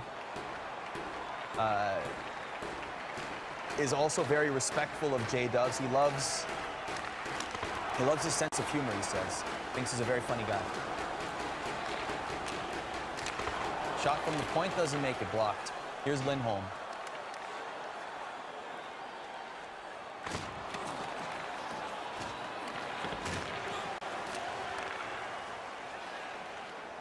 Josh Fearless said that he actually was gunning for Victor Hedman high in the draft, wasn't able to get him, though, because Ovechkin was available, and he just couldn't pass up on Ovechkin in the draft, which made him change his synergy strategy just a little bit. He did mention that he was locked in on the heavy hitter. That was the one synergy he absolutely wanted while drafting, but Ovechkin made him change his style just a little bit, Nasher. Yeah, the synergies are just, you wouldn't expect him to have a big difference. A lot of guys, you know, they tend to stay away from him. They don't feel like it has a huge impact in this game, but especially with J-Fear, you see he has 3 synergies active, and that's going to add a lot of points to, we have hits, we have shot accuracy, we have shot power. Pretty much every aspect of his game where he's scoring his goals, that's going to help him. And with how it's working out for him so far, he doesn't have the highest overall players. He has Nino Niederreiter on his first line there, but because of the synergies, it boosts him up a little bit and is able to get him some good goals. J-Fear said a very astute businessman as well, at least a budding entrepreneur. He said that if he were to win the $50K, he would put it towards a down payment, as it's a penalty there, and now it will be J-Fear going on the power play. He mentioned that with the $50,000, if he were to win, he would put it towards a down payment of a house in Thunder Bay, where he goes to university at Lakehead, but he would use it as student housing, so he'd become a landlord. Yeah, how about this guy? Smart guy, J-Fear, obviously a business mindset, and he's got a business mindset in this game here today. He's here for one job and one job only, and that's to win the NHL GWC. And that will be a goal for J-Dubs. A little bit of pride there as the fist pump. He's like, yep, I'll score the last goal. You might score the most, but I'll score the last.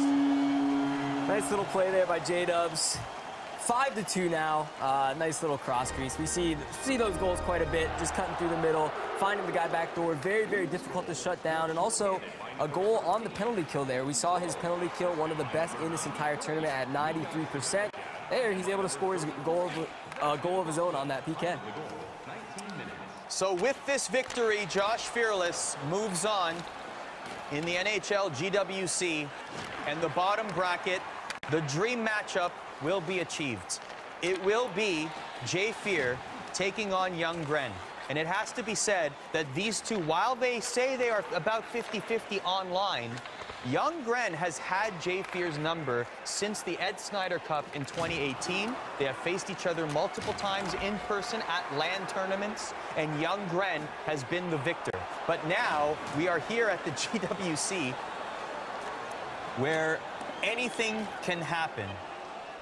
And it will here in a best of 3. They await in the semifinals. And that is another goal to boot with Ryan Getzlaf. I bet J-Fear just didn't want me to have the perfect ending to my sentence to match up with the ending of the game. So he's like, no, you keep filling time there. Unlike the EU regionals, the players are in the same room as us. They can actually hear what we're saying right now and react. That ended up being a fail for me. Well, yes, it did, but only because the line was not really the perfect ending, and so the goal is a little bit better. Look, you mentioned the story. J-Fear wants to get a house, charge rent to students. He was living rent-free in J-Dub's head throughout these 2 games. 13 goals, you should say, in the 2 games against him. A nice cordial handshake to end it, but it does set up, guys, the dream matchup. Young Gren, J-Fear. This is a rivalry that goes back a couple years. You mentioned Snyder. I was there. Nasher, what should we expect from that semifinal? Oh, these guys chirp each other so much online. They each have very strong personalities, I would say. You guys have seen it already in this tournament. I think we're going to see them going head-to-head. There's going to be a lot of clash. There's going to be a lot of pride, a lot of swag from both of those guys. It should be fun. With that said, both are great players. There's a mutual respect amongst them because they are both so revered in the NHL community. They both mentioned that the rivalry was more heated previously. Right. Yep. Now they have a lot of respect. They have talked here behind the scenes. But what I wonder is what will happen when they both sit in those chairs and they're playing game number 1 and they're in that competitive mode. Then we'll see what happens in their mind and those competitive juices get flowing.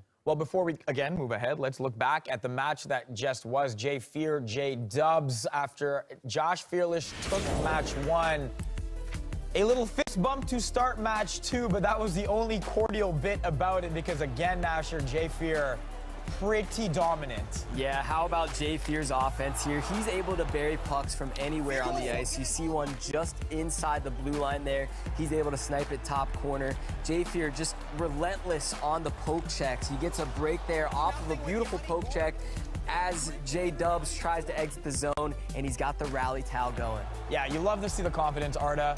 You love to see the swagger. We talk about the borderline arrogance, but some of these players, that's how they fuel themselves. That's how they pick themselves up. They got to believe that they can go and make it. Someone that's been in the scene for so long to finally make it on this stage and be able to play the way he has. He's undefeated here and 2 big wins. I mean, that is a statement, Nasher. That is saying, hey, pay attention to me. Speak of me.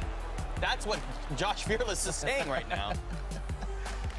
We need some hashtag for Arda lines, like in there. When Arda comes through with the line in the chat, hit us with hashtag Arda line, just so we know you know how great his line is. He had a gem last week. I'm waiting for the gem this week. We'll get there, I'm sure. The office line was pretty good, Arda, and I'm not chirping you. I'm just saying. Yeah, you should, exactly. You know. It is all love between the 3 of us here, and it always is. And while there may be love, again, between Grant and Jay Fear, there's only one spot on the line between the 2 of them. One of them's going to Vegas, one of them's not. Right, this is going to be a matchup of the ages. Honestly, not to take away from the top matchup, X-Dubs versus Nuclear, very good one as well. Sure, of course. But Young Gren versus Jay Fear, man, this is what we all came here for. I want to know what Twitch chat thinks. I'd like to hear some predictions. Who's going to take it, Gren or Jay Fear? I'd like to know what Twitch chat thinks. All right, well, get your predictions in there right now. We'll get to them a little later on before they play. Right now, let's head on over where Jay Fear is standing by with Carly Johnston in the Honda Road to the finals area. That's right. I'm here with Josh Fearless, who just won his game, headed to the semifinals. You didn't make the regionals last year. Did that light a fire inside of you? Yeah, of course. Coming back here, I'm putting on a good display at the start. I mean, that's all because of last year. If I made it, I would have been calm. But since I didn't make it, I was very eager to get into it, get the wins, and just put a lot of goals on the board. A lot of emotions and celebrations in that last game. How important is it to keep the game fun? That's what we're here for, right? It's all about fun. If you take it too seriously, you're gonna miss like life in general, right? You want to experience it for yourself. And I know 50K is a lot of money, but in retrospect, in the big vision, like it's all about having fun. Life's about being happy and having fun. So. Absolutely, I love that. Even though you won 7-2 in that first game, J-Dubs got on the board first. So how crucial was it for you going into the second game to get on the board first? Yeah, it calms your nerves, right? Like when you get the first goal, you feel like safe, you're ready to play. You can just play defense and counter everything he has. So getting the first goal was absolutely crucial. I didn't have to rush him, and I could just play my game. Next up, you've got Young Gren, a pretty tall order. You guys are 2 really good players. How are you feeling going into this matchup? I'm feeling pretty good. I mean, I got some insiders on him from big old John Wayne, but we'll see how it goes. I think I might be able to pull through. Awesome. Well, best of luck to you. Back to you guys. All right, thank you very much, Carly. Some interesting perspectives from a guy who's 1 win away from maybe playing for $50,000. All right, I see you in the Twitch chat. You are thirsty for prizes. This is the perfect one for you, all right? Click the big orange button on the Face It panel below and go flood our Twitch chat with the hashtag YepBrisk. We'll announce the end of the contest and then draw for a winner for an NHL GWC prize pack courtesy of Brisk. Hashtag YepBrisk. See the chat sweeps presented by Brisk panel below for more information. You're thirsty, we got prizes for you, don't you worry. And we've also got some unbelievable semifinals for you as well. Take a quick break, stay with us because the semi is around the corner. X-Dubs versus MGX Nuclear. Young Gren taking on Jay Fear. The winners both moving on to Vegas. This is the NHL Gaming World Championship.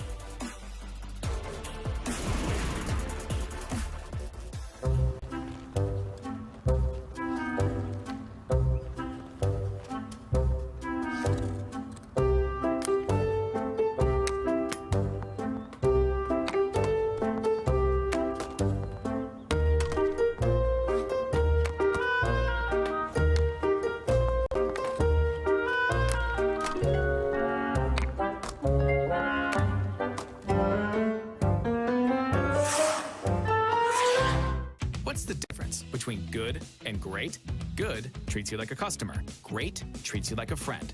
From saving your haircut details and clip notes to saving you time with online check-in, Great Clips makes your life easier, just like a great friend should. Great Clips, it's gonna be great. What's the difference between good and great? Good tries to get it right every time. Great actually does. With Clip Notes, we save your haircut details so you always get exactly the look you want. Great clips. It's gonna be great.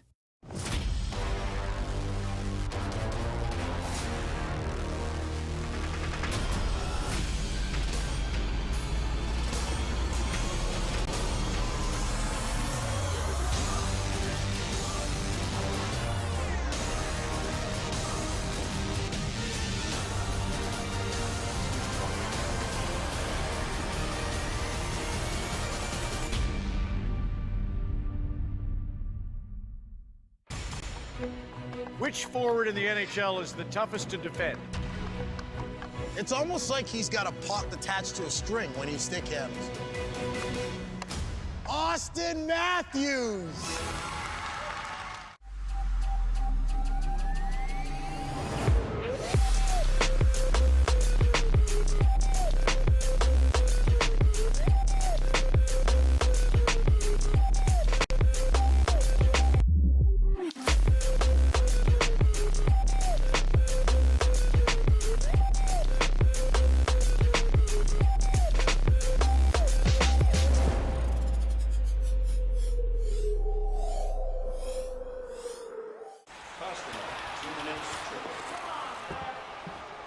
What's up?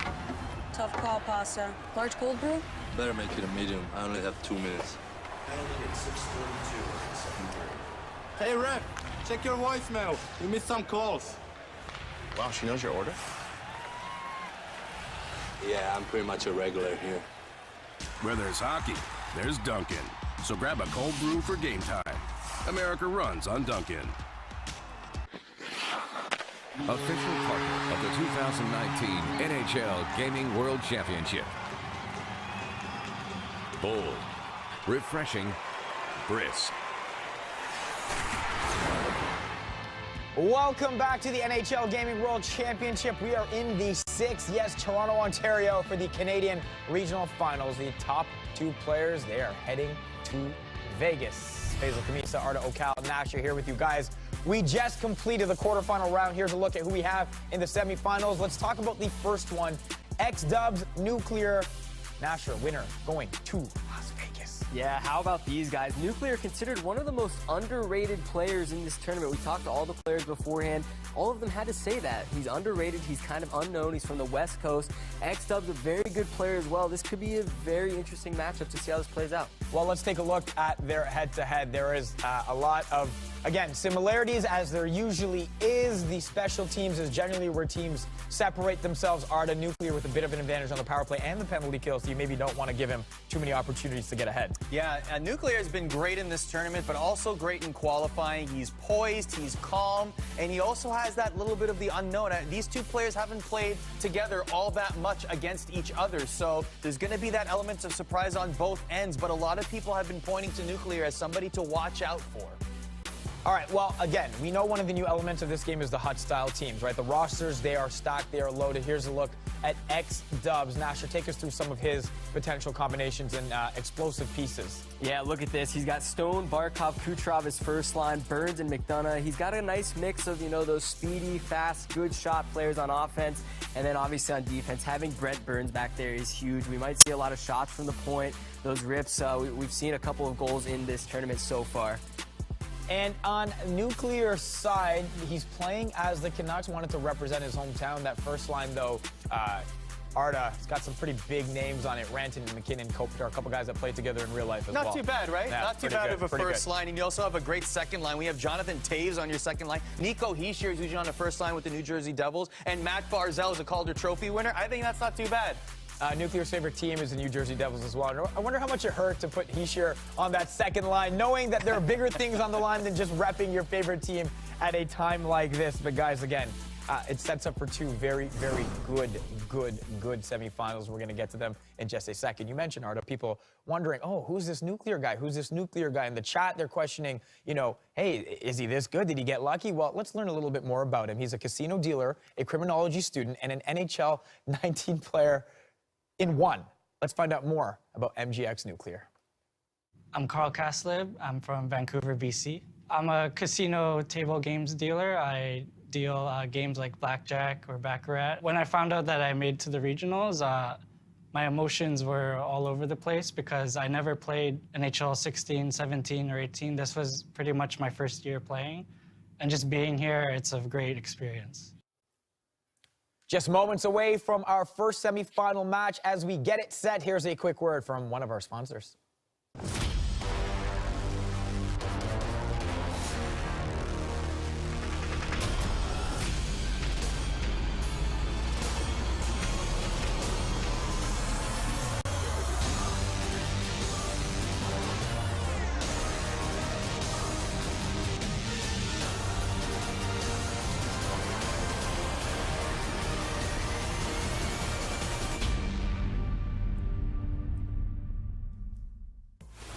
Nuclear says he hasn't played much against X-Dubs. He did say, however, he was a funny guy. No one is about to have fun between these two right now. There are serious stakes on the line. It's time for our first semifinal match.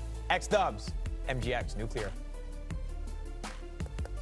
East versus West, the province of Quebec versus British Columbia. And the reason, Faisal mentioned it, Nuclear is a Devils fan, in fact. However, he decided to represent the Vancouver Canucks because it is very important to him that he represent the West Coast, because he feels at times, Nasher, those players on the West side get a little slighted. Yeah, people don't appreciate the West Coast there. With their representation in tournaments, they don't have a ton of time. They don't have a ton of gameplay together. And Nuclear, he's kind of like John Wayne from last year. A lot of guys hadn't played him. They don't know who he is, and they would consider him underrated. Nuclear with a chance to really prove himself in this tournament. So it will be Nuke in the Vancouver Canucks blue jerseys and X-Dubs in the Pittsburgh Penguins. In net, Martin Jones for X-Dubs for the Pens, and Connor Hellebuck for Nuke and the Vancouver Canucks. This is a semifinal matchup. This is game number 1 of a possible 3. The winner will go on to Las Vegas and meet the winner of Young Gren and Josh Fearless. So we have a little bit of an interesting setup here. We have the established stars on one side and the up-and-comers on the other side. Yeah, and how about this? The pride from these guys. Nuclear obviously playing for the West Coast. X-Dubs playing for the French-speaking Canadians. Both of these guys, a lot of pride in their respective fields. They want to come here, they want to put on a show, and they want to play for their friends back home. If you were to analyze the rosters of every Canadian regional finalist here and take their points from the real NHL, X-Dubs would have the most points and the most goals on his roster from the NHL this season, an average of 19 goals and 50 points. Not too bad as a draft for X-Dubs. It is Nuke with the puck. Loses it. And there's Forsberg to Draisaitl. Draisaitl for X-Dubs. For the Penguins, here is Lee back to Draisaitl. A nice pass there that the puck will not get through, however, and it'll be Nuke bringing it back. Adam Henrique. Henrique passes it off. Nuke circling around, playing a little keep away, but loses it, and there's DeBrusk. DeBrusk has it now for X-Dubs. Through the neutral zone. Into the offensive zone.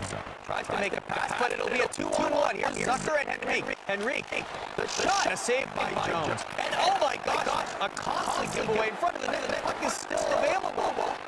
But finally, out of danger is X-Dubs. Again, that goaltending, dishing off the puck so hastily like that. Tell you what, I think Nuclear might have been able to carry that one. Sometimes, we don't see it very often, but there is a mutual respect amongst players. They choose not to dunk it, as we call it, when they throw it out, put it into the net like that. There's a chance Nuclear didn't put that one in intention.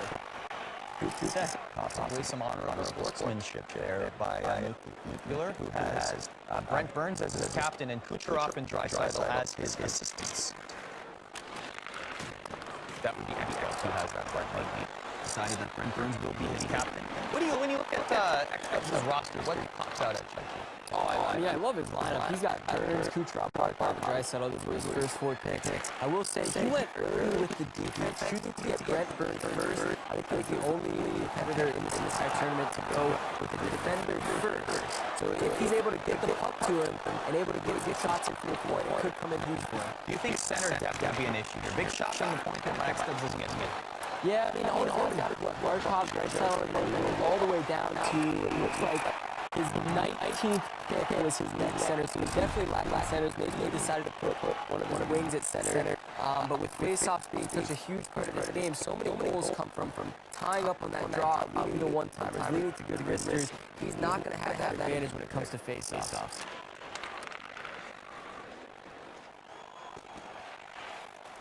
Stubbs works at a hospital. He scores! Does Nuclear. Adam Henrique makes it 1-0. Yeah, nice little play there for Nuke. He's going to be just like these other guys. Every time you give him a spot in the mid-slot, they're able to bury it. It's not an easy thing to do. It's not like every time you get an open shot, it goes in. These guys just know exactly where to shoot it, when to shoot it, and Nuclear got it done there.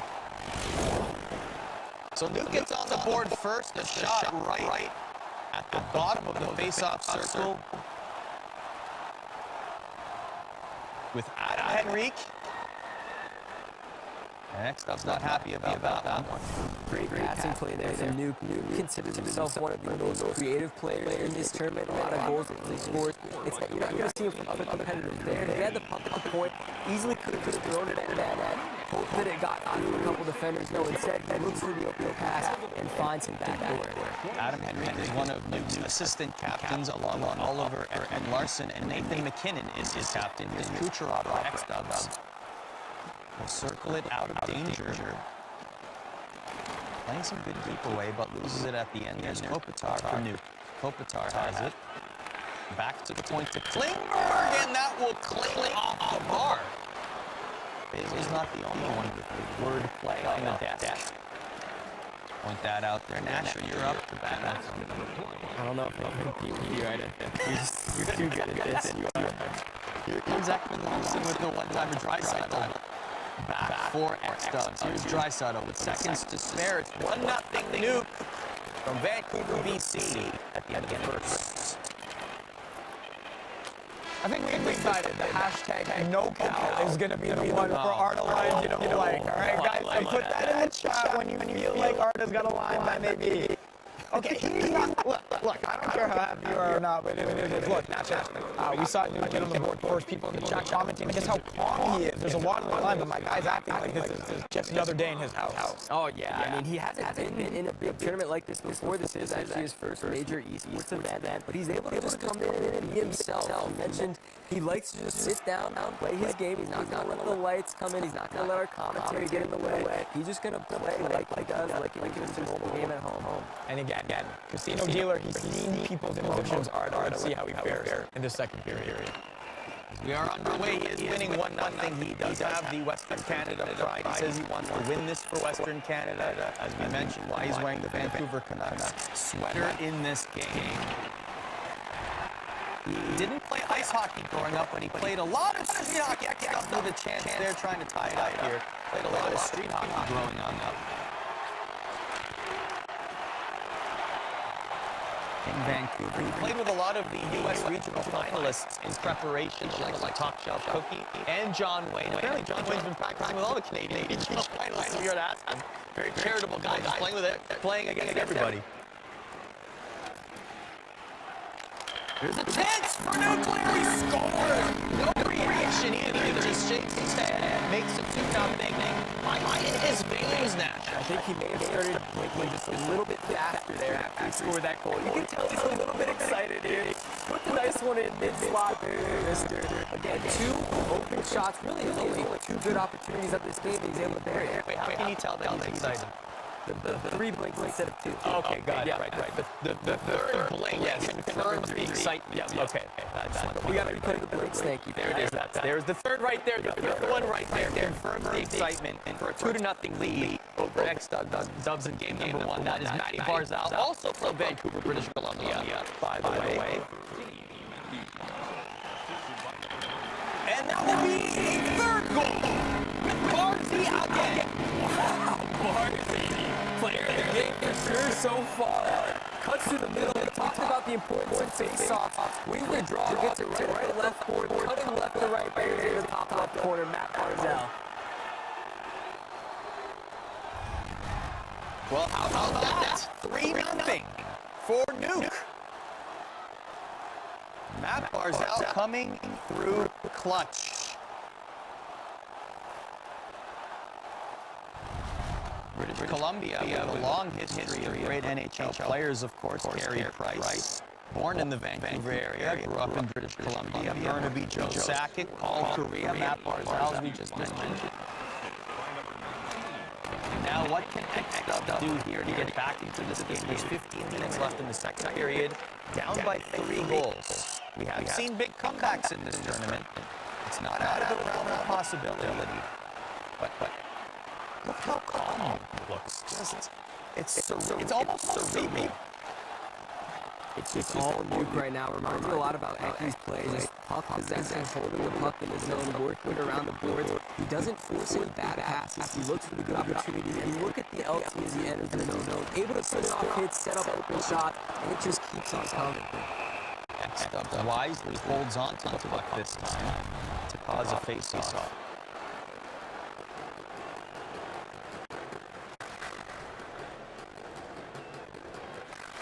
Face-off won by Nuke.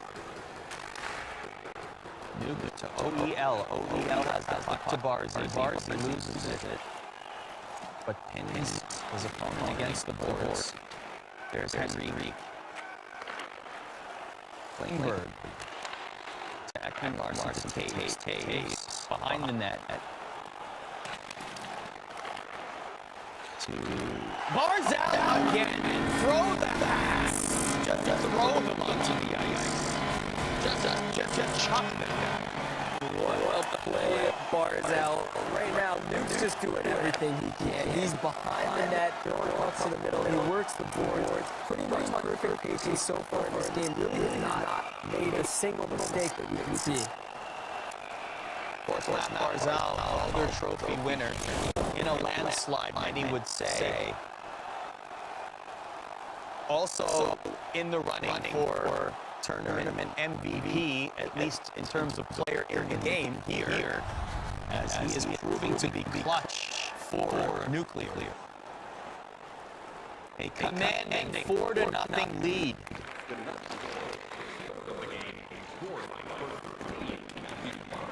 You gotta think that this is a massive shot of confidence for Nuke, getting this kind of lead in game number 1.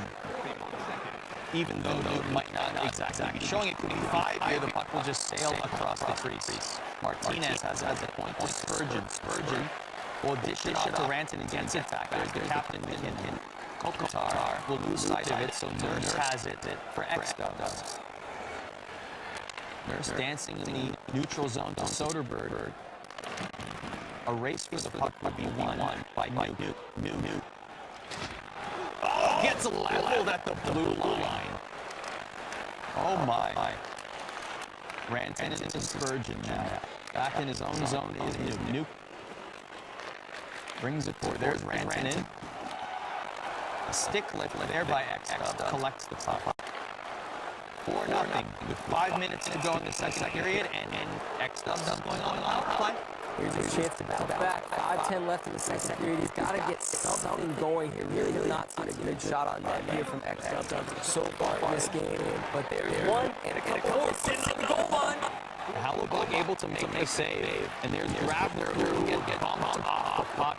Barkov chasing after it. Here's a 2-on-1, a 3-on-1 brewing. Barkov, a save by Hallebuck. Wow, that was a golden chance. And Nuclear finally decided to settle it down. You saw even with the goaltender facing the wrong way earlier. He threw it forwards, trying to get a rush up the ice. No, that's a little bit too much. Let's settle this play down and get the puck out of the zone. 1:20 left on the power play. 4:29 left in the second period. There's the line zone. A quick shot there, but another save for Connor Hallebuck. Nuke's goaltender. Bank pass to Duke. Player doesn't make it. Back comes X-Dub. With 45 seconds left on the power play. Puck goes into the neutral zone. Kucherov. Looking for the one-timer, doesn't find him. Kucherov again, the one-timer for zone. Side of the net. A battle for the puck. Squirts free, there's Spurgeon. 3 minutes left in the second. Here's Klefbom for Nuke. Waiting for a line change. Fresh players on the ice. There's Barzal again. Barzal pinned up against the board. There's Hannafin for X-Dub. 2 minutes left in the second. 4-0. X-Dub loses it. And that will be offside. Tell you what, X-Dubs showing a little versatility with that power play. We saw him get 3 or 4 good shots on net. Unfortunately, a couple of bad bounces his way. One hit off the post, one hit off the goaltender. Not able to get it to go, but still, we're showing signs of life here. Obviously, still a period left. Plenty of time for him to come back.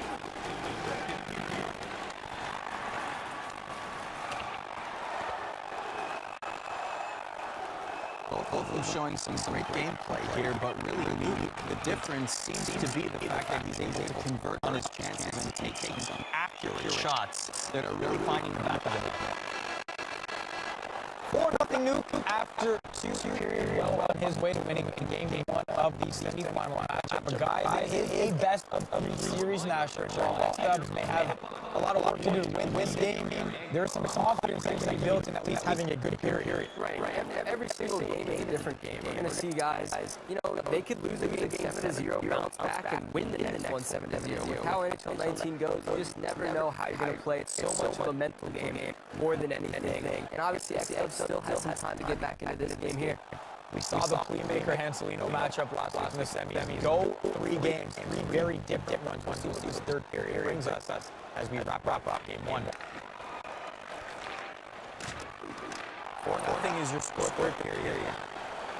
Nuclear looking to make it 1-0 in the series.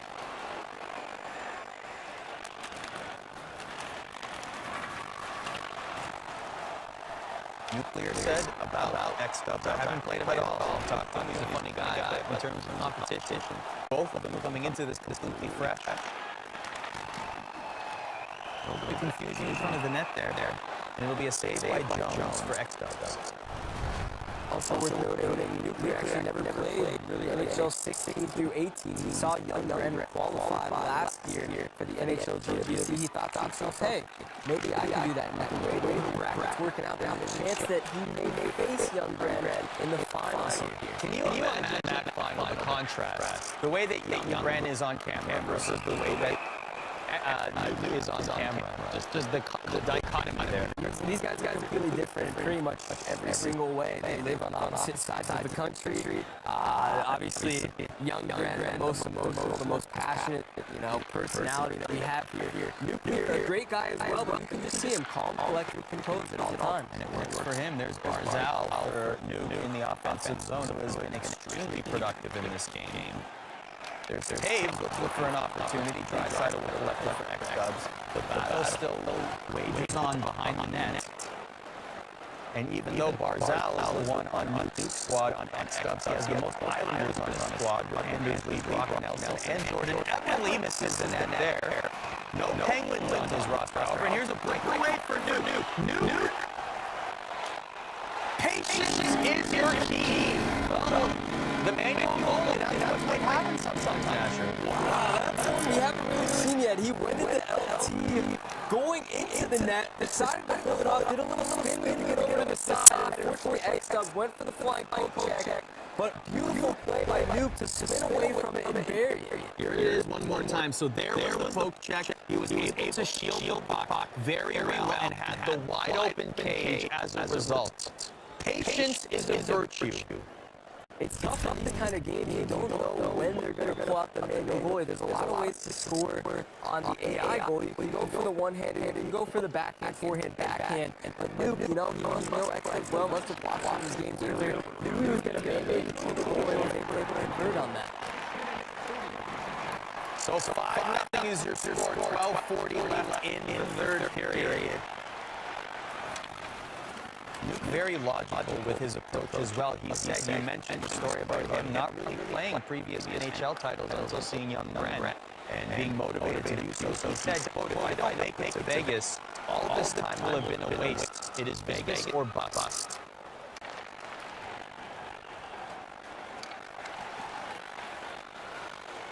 Well, this game one certainly not a waste for Nuke. It's a 5-0 score, and almost 6 it rings off the bar. Still keeps the puck in the offensive zone.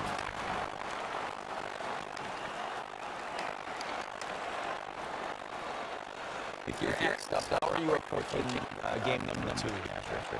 Well, right now it's just all new in his creativity. Maybe he can start to pick up on some of his offensive tendencies. He does, you know, make that 1, 2, 3 passes in a row. He's looking 2, 3 steps ahead. So for X-Dubs, he's really just got to look for that guy. You know, where is he going to finish this play? Not where is he at right now. A lot of extra passes, a lot of spin moves, a lot of L2 that in the zone. He's got to figure out how to defend this. X-Dub does have one synergy activated at face-off master. 17 NHL teams represented on his roster, as we mentioned, the Islanders. He drafted Martin Jones in the 17th round, the latest in this draft. Also picked Marc-Andre Fleury in the 20th round. Has a little bit of goaltending options there. Yeah, a lot of guys in this tournament choose not to go for goaltenders earlier. Obviously, there's a lot of good goalies in this game, and especially with there only being 8 players, a lot of good goalies to choose from around the board. So for some of these guys, they didn't care as much about others. You know, he went with the best goalie early, and a great play. Tic-tac-toe Nuke the whole way. Almost able to pick that one. Nuke mentioned to us that if he were to win the $50,000, he said a lot of it would go to my parents. They're immigrants from the Philippines. I'd love to treat them like that. A big goal there, though, for X-Dubs, at least for his confidence.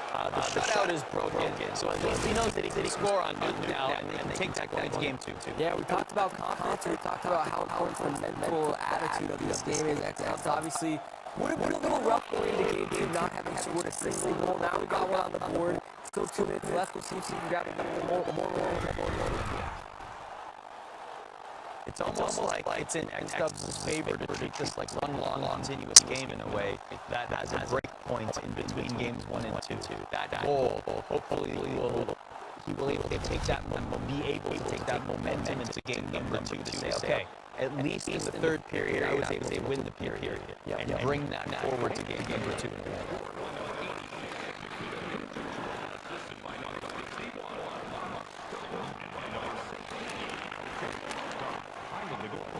Nico here. Brian McDonough will take puck. Under a minute left in the third period. An impressive 5-1 scoreline for Nuke.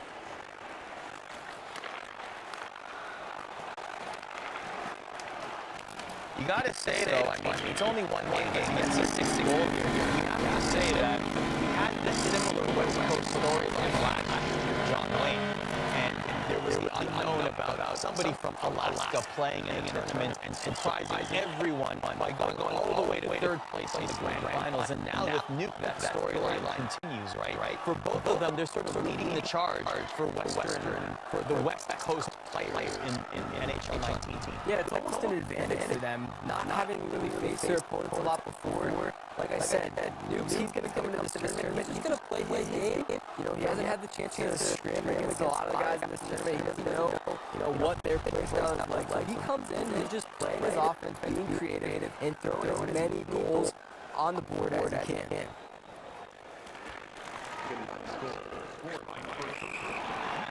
That will be offside. Anze Kopitar. 40 seconds left in the third period. Nuke makes statement in game number 1-1.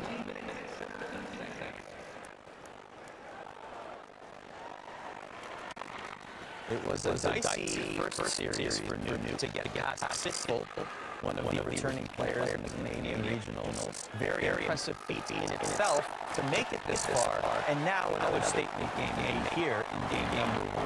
Oh, X-Dubs, it's going to be, how do I get my confidence back and put this one behind? Yeah, Nuke has had just a rough start. I mean, having to face Sitzel and then obviously going against X-Dubs. Now, this is not an easy bracket by any means. Sitzel, a very experienced player there as well, here last year, Nuke able to show up in overtime for a clutch win to move on to this round. Well, if you don't know, now you know. We are making a statement like you said, Arda, in game 1, a 6-1 victory to go up 1-1 as it in the semi-final series, 1-1 win away from making it to Las Vegas and being eligible to play for that $50,000 prize. There were some questions about Nuclear only because people didn't really know who he was. West Coast, as we mentioned.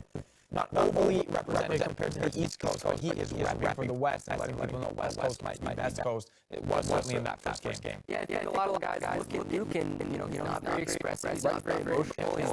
He's not on social media chirping back and forth like these guys. A lot of people took that as kind of a weakness for him, but no. Look what he's doing. He's showing up in fashion, able to win in huge games, and obviously a dominating victory there over X-Dubs. I feel like there's something almost disheartening if you're his opponent and he scores and he just kind of sits there. It's almost like the Kawhi Leonard of video games. He just kind of does his thing and kind of, I gotta make a Toronto reference while we're here. Of course. He kind of just does his thing and then thinks about like the oven he might have left on while he left Vancouver, you know? Like he's all business, which maybe isn't effective for him. Someone should check on the oven. Yeah, It was not left on, but listen, I use the word before and I'll use it again. It's cerebral. Just the fact that he believes that this is meant to happen. He is willing this to happen, right? Of course, it was written in the stars for him to do this. To be able to command the game like he is, showing no expression because he knows I am inflicting this and I am dominant in this game. And I think having that Vegas or bust attitude. A lot of guys in this tournament, they're just happy to be here for Nuke. He's like, I gotta be to Vegas or this entire trip is a failure. Also allow people to figure out who he is just a little bit. Let's show you what went down in game one, Nuclear versus X-Dubs. We know what the final was. Let's show you how we got there. Some respect to start. Might have been the only time Nuke moved away from his chair. He started late-ish in the front, under 5 to go. He gets his first goal. It's a really nice passing play. We saw that a lot of movement with the puck throughout this game as it progressed, and allowed him to build a very big lead. This was 1-0, 5-0 is the goal we're showing you here, but it was a lot of the same. Yeah, we're one of the most creative players in this tournament, especially this play here. Right breakaway, patient and spinning, line contact. Really tough to get away with those, but he gets the job done. 5-0. This is all new. But hey, this might be a confidence builder for X-Dubs. We cannot write X-Dubs off. To get here is a formidable feat. Yes, everybody can have a bad game. Maybe X-Dubs not his best game here, but that doesn't mean game 2 is going to continue. And again, I keep going back to that series we saw last week. Cancelino versus Cleemaker. Everyone saw first game, like, oh, this is done. Then they saw the second game, they're like, Plea has all the momentum, and Cancelino absolutely crushed him and went on to end up in the final. He's going to Vegas as well. You can't underrate these players. They made it here, like you said, because they're good at what they do amongst the best in the world at what they do. We'll see what they have in game 2. And while we wait for that game to get up, a quick word from one of our sisters. The 2019 NHL Gaming World Championship. Refreshing Brits. It's time to start game 2 of the series. X-Dubs versus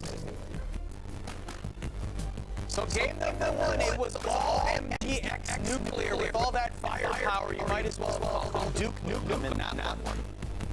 Let's see if that trend continues. There you go. I got it. Hashtag no cow in the chat. Hashtag no cow in the chat. Oh, tell him that. I like that. I was sitting on that one. All right, let's move on. Game number 2.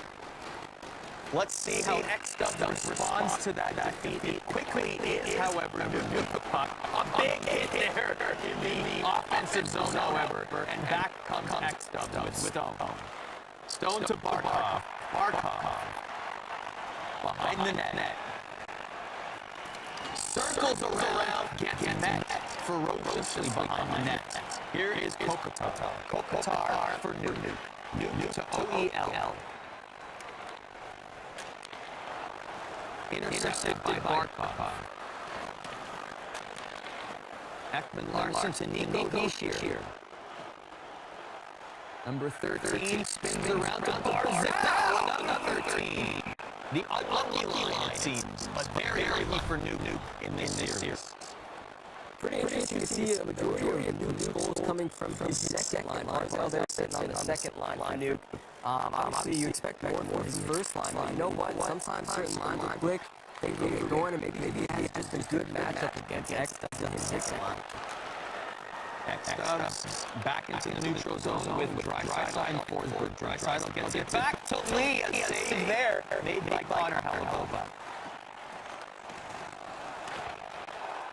Zucker for Nuke.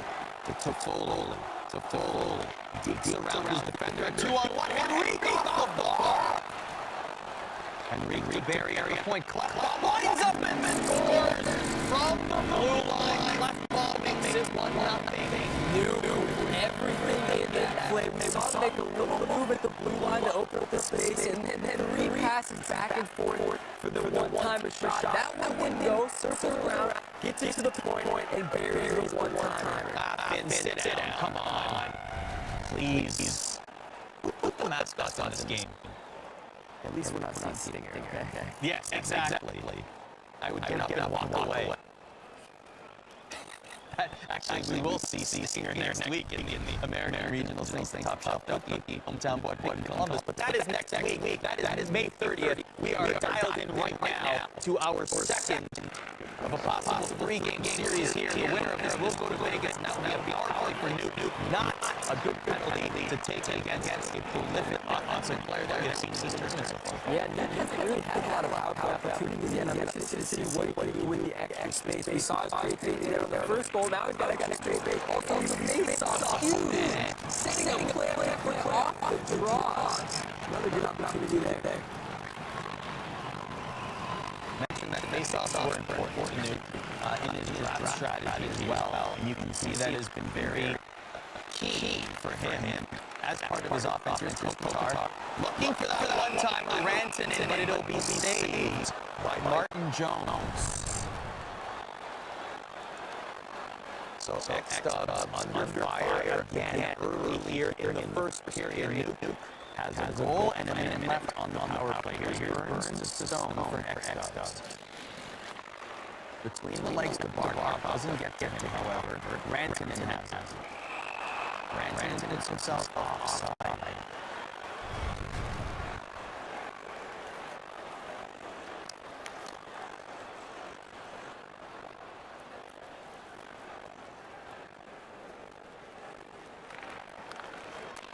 Spurgeon.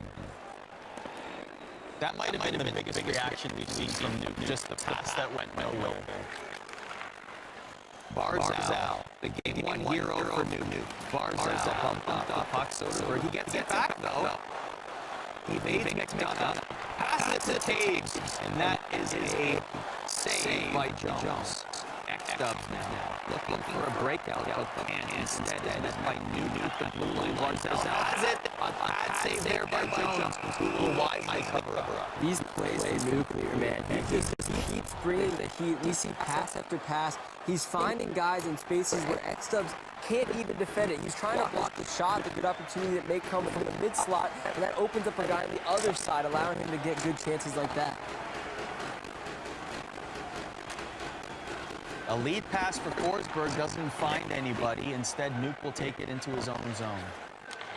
Barry to Kopitar, back to Barry. Here's Rantanen. In traffic, McKinnon looking for a shot, doesn't find anything. Here's Forsberg, back for X-Dubs. Little dancing, but stripped of the puck. Gets it back. Here's Draisaitl. And that will be a power play for X-Dubs. Now an opportunity to tie it up with 7:49 left in the first. All right, X-Dubs here has a chance to get something going. We've seen his face-off have been lacking. He got one there. Oh, that almost... The goaltender had to be on high alert there as the puck was sailing towards the goal line after being redirected. Now Barkov has it again. Loses it, however, and it'll be Nuke who collects it. More time off the power play. Grabner pinned against the boards. Still comes away with it, though. More seconds, valuable seconds being ticked away off of this power play. What can X-Dubs do here? Here's Ristolainen. Rasmus Ristolainen will find his way into the offensive zone. Will look for a shot. It won't get far. And the power play expires with Nuke in the offensive zone. Nuke to Ekman Larsson at the point to Klingberg. To Adam Henrique. Trying to bully his way into the front of the net. But the Penguins had other plans. X-Dubs trying to set up in the offensive zone. Can't really get the puck too far beyond the blue line, Nashville. Yeah, we've talked a lot about Nuclear's offensive ability, his creativity. Right now, I'm noticing his poke checks are unbelievable. Every time he scores! Speaking of ability, how about that offensive display? Tic-tac-toe, it's 2-0. And that's just coast to coast. He takes it all the way from the other end, just 2 quick passes up the ice, and that leads to the good opportunity, really developing from that poke check we saw earlier. Every time X-Subs had the puck in the offensive zone, Nuclear's there with the poke check, gets his stick on the puck, and he's able to go the other way. Take a look at it one more time. Tic-tac-toe. Beauty. A beautiful goal. Nico Hischier at the end of it. Great positioning. And that makes it 2-0. Game number 2 starting off very similar to game number 1. Nuke in the driver's seat, in control, looking to add more. We have 2:30 left in the first. I think just like last game, we're not going to see him put his foot off the gas. He's going to keep on pushing this thing, score as many goals as possible. He knows, this isn't the end. Even if he's able to win this game, he still has more to come. He wants to continue to play his game, and he's here for 1 goal and 1 goal only to get to Las Vegas.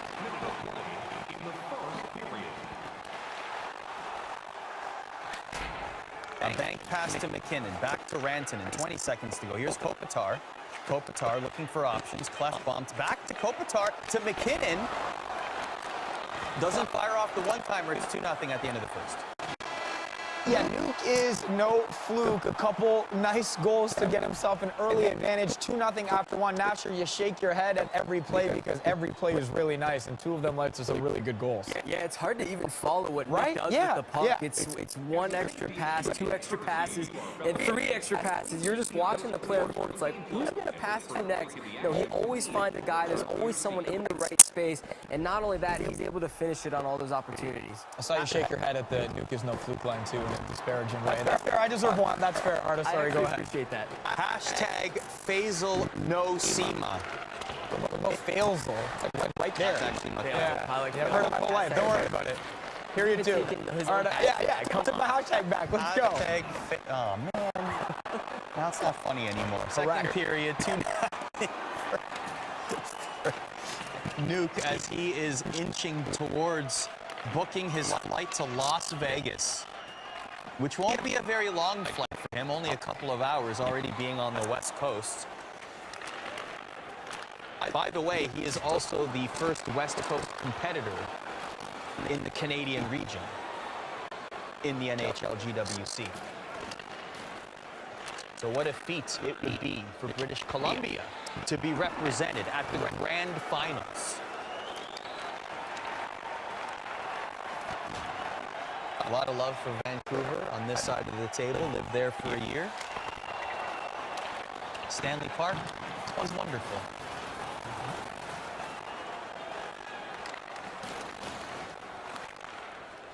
Here's Hischier for Nuke. To Kopitar, back to Hischier. Clefbaum has it to Barry. To add to the lead is Nuke. A crucial game 2. X-Dubs needs to get back into this one. Scoreless, held scoreless right now. A one-timer attempt for Barzal, but Ristolainen stops it. Back comes X-Dubs, trying to power his way through 3 defenders there. Couldn't get it done. Hischier to Toffoli. Here's Toffoli for Nuke. Toffoli to Clefbaum to Barry at the point. Toffoli back to Clefbaum. Zucker. Barry, Clefbaum to Foley. Henrique misses the one-timer.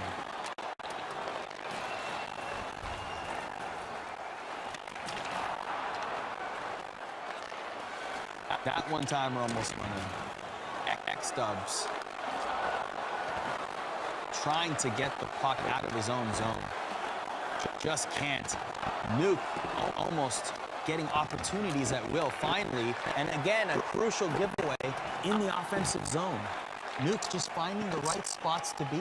Yeah, X-Dubs just doesn't know where to go with the puck, but here's the save there by Hellebuck. Wow, X-Dubs is his best opportunity of the game, but Nuke finds himself with a clutch save. That's really what's separating these guys. Nuke's able to bear on every good opportunity he gets. He's just setting up this offense. Stubbs also not able to really get a clear breakout out of the zone. Nuke's pressure is just too much to handle. A big one-timer attempt there, and the puck stays out of the net. I'll have a look at that possibly again. We won't. But the face-off will be out of the zone.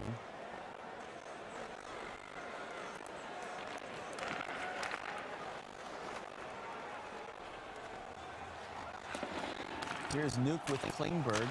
Ekman Larson from the point to save. Grabner chasing after it. Speedy Michael Grabner to Ekman Larson. Nuke still has the puck, able to kick it to Grabner. Grabner pinned against the boards as well. Still has it free, and he scores! Adding to the lead, Casey Cizikas.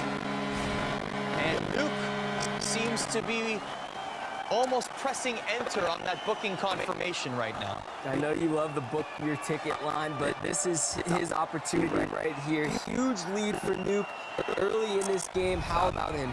Look, I did see a few extra blinks on him there. I saw 4, I think, that time. This guy's excited. I mean, settle down. It's not done yet. 4 blinks, my goodness.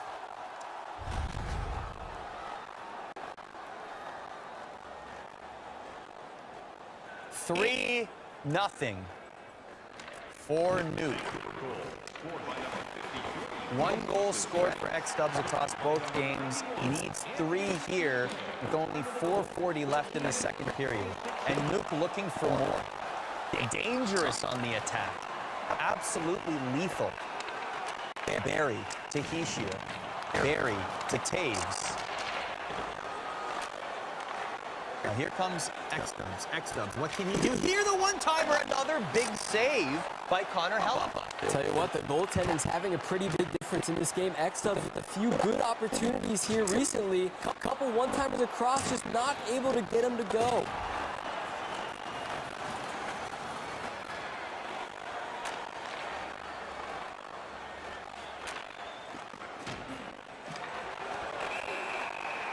And that'll be a power play for Nuke. Nuke on the power play. We saw him earlier. He is absolutely deadly. Expect to see some creative plays here with the extra space. He's going to make those extra passes, and we've seen him even set up a couple off the face-off draws.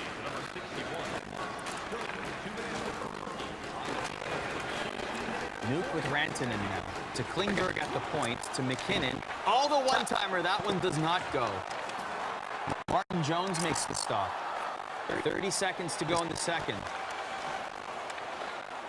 X-Dubs gets away with it. There's an opportunity. Hannafin looking for the one-timer again. My goodness, Connor Hellebuyck is having a game. This is incredible. It easily could be a 3-2, 3-3 game, especially with these last 2 opportunities. X-Dubs bringing the pressure on the PK.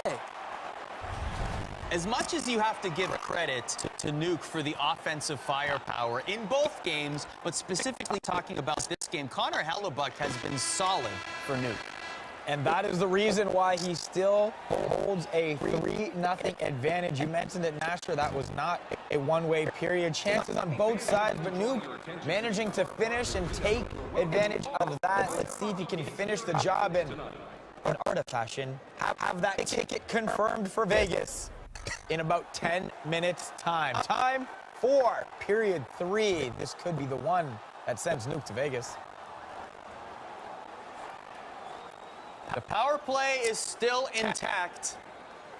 Kopitar and Barkov at the face-off circle. By the way, Jay Fear and Youngren are walking by as they are going to set up for their epic semifinal tilt. This one is 3-0 in the last period. X-Dubs.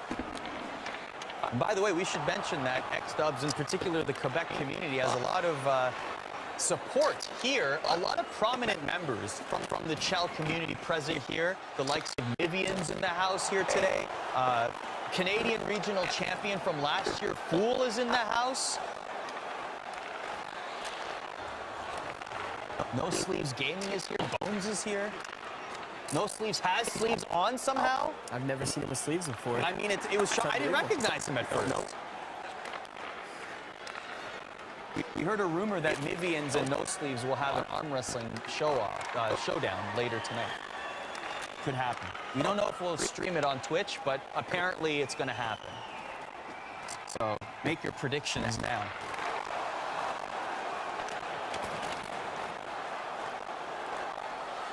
.45 to go in the third period. 3-0 for Nuke. X-Dubs needs something. Perhaps the kitchen sink. Throw everything he can at Nuke to somehow keep his tournament hopes alive. That will not be the best case scenario, as another power play, big penalty trouble for X-Dubs in this series. You got to think this could be the series right here. If Nuke's able to get one on the board, obviously going up 4-0 with around, half the period left. Not a lot of time, but what a save, a nice one-timer chance. And it looks like we may have another penalty.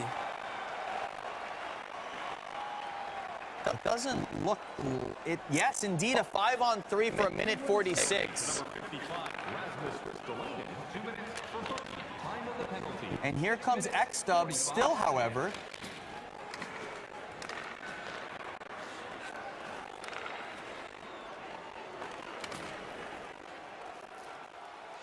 A 3-on-2 turns into a save for Jones, but Nuke still buzzing in the offensive zone. 12 minutes to go in the third. 35 seconds to go in the 5-on-3. But look at X-Dubs not giving up at all. Trying to kill off a 5-on-3, but creating offensive opportunities. But here comes Nuke. The backhand won't go. Jones makes the save. Gives it up in a precarious position, though. Kopitar almost buries it. Rantanen picks it up. Here's Spurgeon. Spurgeon to Martinez to Kopitar. Bing, bang, boom. Another one for Nuke. That passing. He went from the corner to the point, to the point, to the point, to the corner. This guy is all over the ice, every single side, and every single possible area that you could pass it to. Nuke makes it happen and sets up the one-timer, and this one is all but done. 4-0 Nuke. To the window, to the wall. Thank you, Carly. 4-0.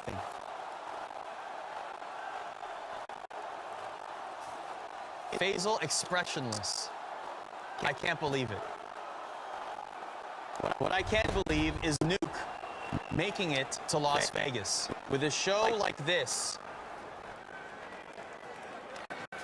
The next goal scored by number 96, Mikko Rantanen, assisted by number 11, Antti Kopitar. With under 10 minutes to go, X-Dubs now has to make every single shot count. Here's Taves. Nuke not letting his foot off the gas either. Just continues. An all-out assault.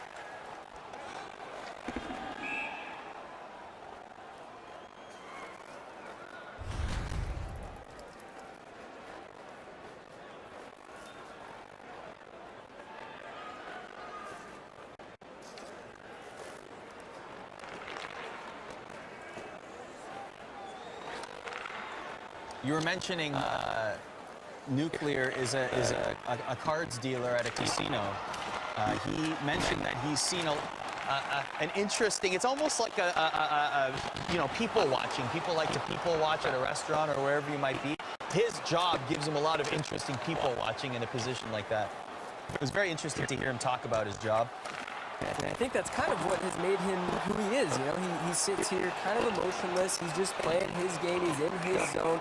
He's not going to be affected by, let's say, Fearless swinging his towel around or Young Gren smirking to the camera. He's just going to focus on his own game and what he has to do here today. You don't think any of that will faze him whatsoever? Young Gren getting out of his chair and yelling, "You can't let that happen to you. I'm in your head." Or Jay Fear swinging the towel over his head, looking over at Nuke. None of that will faze him at all? I don't think so. Look at him. We haven't seen an ounce of anything. There hasn't been much adversity that he's had to face. Maybe once that starts to come up, we'll see how he reacts, but right now I think he's in his zone playing his game.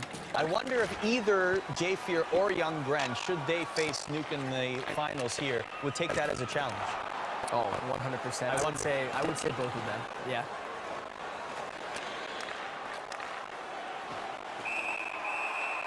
And that, I believe, will be a penalty shot. Yes, a penalty shot has been awarded for Nuke. I mean, he was very patient on the breakaway, and he scores here to make it 5. A little quick shift right to left there with Johnny Taves. Nice finish there on the left side. I thought we might see something crazy from Nuke there, maybe like a dot-two flip, but no, he wants to take this momentum, keep on bringing the pressure like he said, and go into this next game with all the momentum on his side. We have not seen a dot-two or a dot-two flip so far in this entire tournament. Europe, Canada, dot-two-less. Listen, I mean, it's a very high-risk, low-reward play. Obviously, it's going to look cool if you do it, but the chances of it going in, and especially with how much money and how much pride we have on the line in this tournament, you're not going to see it very often. So the road to the grand finals will go through Vancouver, British Columbia, as MGX Nuclear is able to secure his ticket all the way to Las Vegas. A power play here for X-Dubs at the death will not do much with a 5-0 lead for Nuke. Producer in my ear, so you're saying there's a chance line. I'm saying that Nuke is going to Las Vegas, is exactly what I'm saying. And deservedly so. This is a case of somebody making an absolute splash onto the scene. And congratulations are in order for Nuke, who has made it to the finals. And he will await the winner of Gren and Jafir. A little respect shown by both of the competitors there, just playing out the clock. They shake hands, and Nuke finally smiles. We see his teeth a little bit after that 5-0 win. We saw his game, and it is a good one at that. A pretty dominant semifinal appearance from him, and now he's going to Vegas. The question is he going to the semis or going to the round robin? We also don't know the answer to who he's playing, Young Gren and Josh Fearless. That matchup is coming up in just a little bit. But we do know that Nuclear is on his way. Good. Guys, you mentioned the card dealer. He is a guy that professionally in a casino deals cards. He had the winning hand all day so far today. He's played so well and made a lot of fans along the way with this impressive style of play. I know you have been, again, shaking your head through those goals again. The point to the point to the top to the point to the point to the goal. It's a simple formula for him, although it's simply not that easy to play like that. Yeah, it's impossible to play defense against a guy like this. You don't know where his passes are going. You see open shots mid-slot. He chooses to pass those up and instead go for the guaranteed opportunities with the one-timers. The creativity, we saw him on a breakaway, do a spin away. We saw him on a penalty shot, do a little sidestep, buried on the left side. This guy has done it all so far in this tournament. You want to talk about the cards? We have no idea whether Nuke has pocket aces or 7-2 offsuit. You're so right. You're so right. Incredible. You're so right, Arda. It's hard to tell what he's thinking and what he's feeling. We do know, however, that he is going to Vegas. What kind of threat, given what you guys know about the players that end up there, given what we saw last week with the two guys from the Sweden and the European regional final heading there, what kind of competition does he serve for guys like that? I don't think we've seen anyone with this much creativity. We've seen Eki kind of play that dominant game. He holds on to the puck behind the net. He'll look for those one-timers. I haven't seen a guy that makes this many passes, this many unique plays. We don't see goals like this every single day. He's doing some unique stuff out on the ice, and I think it's going to be tough for even those competitors that won in the EU to play defense against him. I will say this. We called Eki last week Wayne Gretzky for a reason. Behind the net, I have not seen anybody play better behind the net in this game than Eki. And I've seen flashes of that with Nuke. Yep. He plays a very similar style. The unknown factor is definitely there. How often have those two competitors played? How often has Hanselino played with Nuke? So there's definitely going to be a feeling out process there. But if you're talking about strictly the style of play, maybe give the advantage to Eki, but Nuke is absolutely in the running there. Speaking of talking, let's hear from our latest winner. He is standing by with Carly Johnston in our Honda road to the finals area. Thanks, guys. Nuclear is headed to Las Vegas. Congratulations.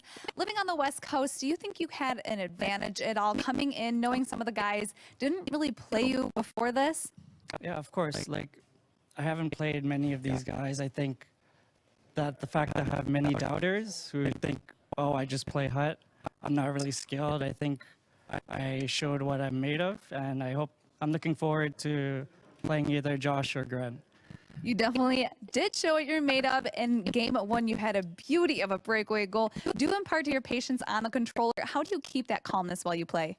Well, like, I'm a casino dealer. I've had many people yell at me over thousands of dollars. So, like, that's just normal stuff to me. So that doesn't affect me at all. Speaking of working in a casino, your poker face is definitely something I want to point out. Is that something you learned working at the casino, and is that a tactic to get inside of your opponent's head? I think actually now that I'm guaranteed to go to Las Vegas, you might see more emotion out of me. I love playing Gren or Josh. When we scrim, you'll see more of it. Like you said, you have Gren or Josh coming up next. How is that going to work out with your cool, calm, and collected composure compared to them being really animated players? Well, they're both obviously really skilled. I think either way it's going to be a tough matchup. I'm not going to worry too much about who I play. It'll be fun to watch. Well, best of luck to you. Looking forward to watching you play. Guys, back to you. Well, it was a lack of expression in that first semifinal, not a lack of skill. We'll have both coming up. Young Gren, Josh Fearless, a heavyweight semifinal tilt awaits on the other side of the break here at the NHL Gaming World Championship.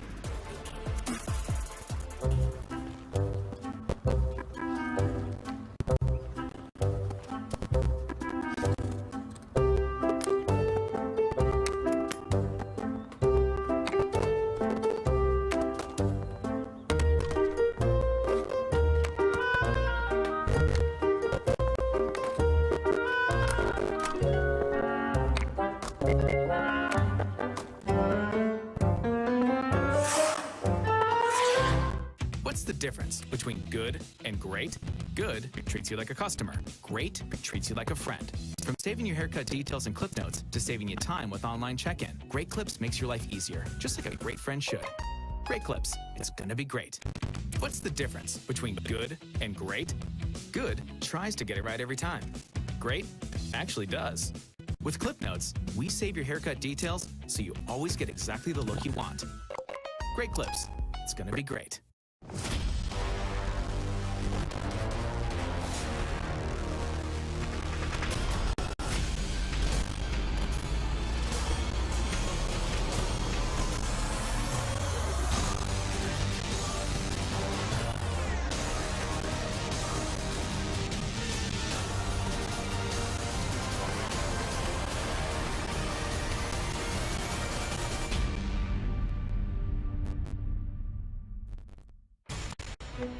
Which forward in the NHL is the toughest to defend? It's almost like he's got a puck attached to a string when he stick hams. Austin Matthews!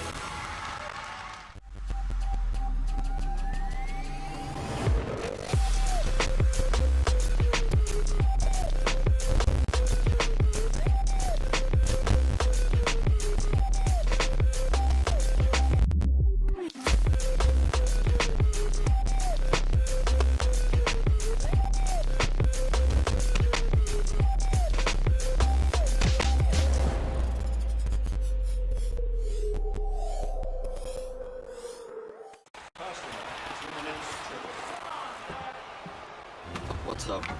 Tough call, Pasta. Large cold brew? Better make it a medium. I only have 2 minutes. Hey, ref, check your voicemail. We missed some calls. Wow, she knows your order? Yeah, I'm pretty much a regular here. Where there's hockey, there's Dunkin'. So grab a cold brew for game time. America runs on Dunkin'. Official partner of the 2019 NHL Gaming World Championship. Bold, refreshing, brisk. Oh, welcome back to Toronto, Ontario. It is the Canadian Regional Final of the NHL Gaming World Championship, where the top two players from today will be moving on to Las Vegas. Feza Kamisa, Arda Okal, Nasher here with you. You are here with us as well. So, 2019 NHL GWC fans, we have a ton of great giveaways for you. Keep watching for a chance to win an NHL GWC prize pack from Scotiabank. Immediately prior to the final series, we'll conduct a drawing from all entrants who've been with us for at least 2 straight hours. In the prize pack, you can win an autographed 2019 NHL All-Star jersey, an NHL Shop gift card, an Astro Gaming C40 controller, an A40TR headset and mix amp bundle, plus more. Make sure to register in order to be eligible. See the panel below with links to more information. Hey, also, be sure to vote for your favorite participant in today's Canadian Regional. Eligible voters are entered to win a trip from Scotiabank to attend the NHL GWC World Final in Las Vegas. That is right. You could be coming to Vegas along with one of these guys. See the fan vote panel below for rules and other information. We have one player through to Vegas. Nuclear is guaranteed a spot in that World Final. One of these two, Josh Fearless or Young Gren, will be joining him. Yeah, don't vote for Nuke for that contest you just He's mentioned. going. He's going. True. He's going. So, like, you can leave him out of it. But, wow, I got to tell you, Young Gren and Josh Fearless, I'm getting goosebumps right now because this is the matchup that many people wanted to see, and now we're going to see it. And we'll see if Young Gren can make his way back to Vegas. He was there, of course, last year. Let's look back at his last year's journey, guys. It was in this studio where he ended up securing that berth matcher, one of the most dominant players in that tournament. Had a lot of swagger with him as well, and we saw just how happy he was when he finally secured that berth to Las Vegas. Yeah, look at Young Gren. We see the excitement on his face. That's, I'm in your head, he says to the camera. And there's his dad as well, here today to support him. The World Gaming Championship trophy there. Young Gren trying to make his way back to Vegas a second time. Things were different, Arda, though, for him in Vegas than it was in Toronto. We spoke to him. He said his day one was actually where he lost it. It was day one, he said, was worse than day two.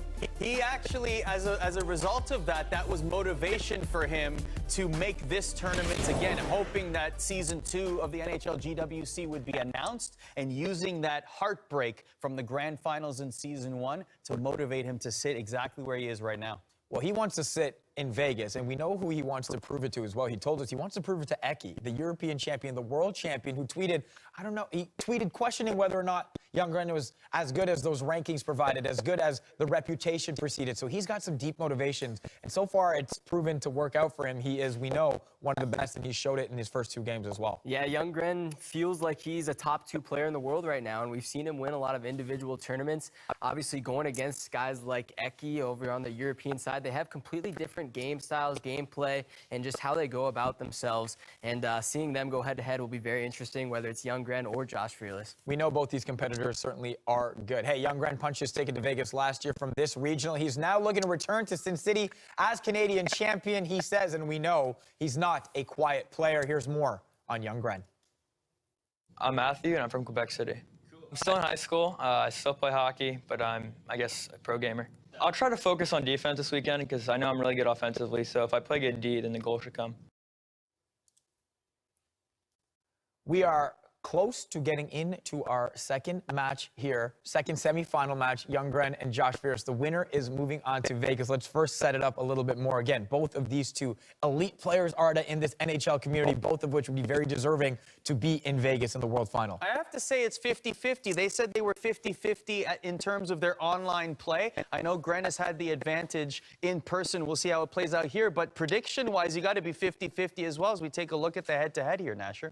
Yeah, these guys, they've gone back and forth, obviously online in past tournaments as well. We're going to have a chance to look at just how these guys match up very, very even across the board. We see the only really difference, goals per game. Young Gren usually puts on a few more. Josh Fearless obviously decided to draft heavy defense in this tournament. He's got those big guys, he's got the synergies, and we'll see if he can stop Young Gren. Well, you mentioned the draft, Nasher. Let's take a look at some of the rosters from these two guys as we get set to go into their semifinal. Let's start with Gren. He's got Crosby up the middle, Line and Aho in that first line. A pretty stacked one with that defense as well. Yeah, his lineup looking good all around. He did have the second pick,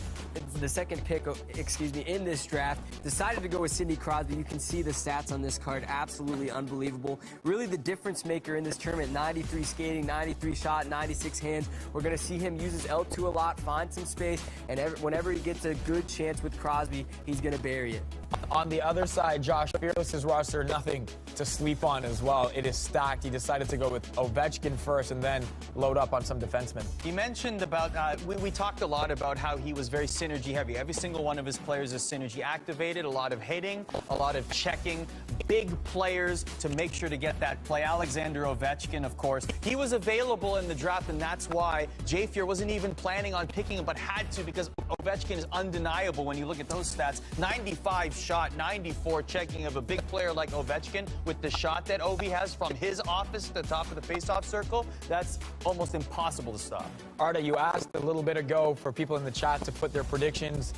These two may be 50-50 against each other. I think the chat came in 50-50 as well. This could go either way. Hey, we're just moments away from this match going down. While that match is getting set up, let's take you to a quick word from one of our sponsors. Which forward in the NHL is the toughest to defend? It's almost like he's got a block attached to a string when he stick handles. Austin Matthews! Well, the time for talking, at least for me, is over. Off to Arda and Nasher, Game 1, semifinals. Young Grant, Josh Fearless. What do you think? Any handshake between the two before we get started here? You know, I wouldn't be surprised. Although they've gone back and forth, there is a mutual respect amongst these guys. Smiles on both of their faces. They're here. They're going to put on a show and have a good time. Let's get this thing started. Toronto and Ottawa have the Battle of Ontario. Calgary and Edmonton have the Uncivil War. And here in Chell, we have Gren versus Jafir. And it is underway. A best-of-3 series where one will go to Las Vegas to compete in the grand finals in the NHL GWC, and the other will have to go home. How sweet it will be for one of these competitors to eliminate the other while trying to become a world champion. Both of these guys considered one of the best at the game. Both of them have been in the scene for a while now. Fearless obviously starting back in NHL 12. Young Gren, a bit younger, just kind of got started in tournaments and everything last year, but he has proved he is a force to be reckoned with in this tournament. Both of these guys gonna put on a show for us here today. Just the sweater colors here. Josh Fearless in the blue Toronto Maple Leaf sweaters. The white Tampa Bay Lightning sweaters are Young Gren. Game 1 of a possible 3. Jafir with the first good opportunity just misses the net there. Young Gren has Andrei Vasilevsky in net and Braden Holtby for Jafir. Young Gren also a goaltender in real life, playing on his high school team.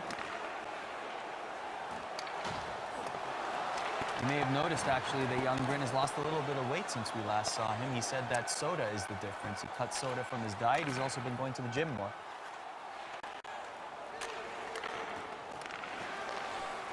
Here is Gren with Oshie. Back to McAvoy at the point.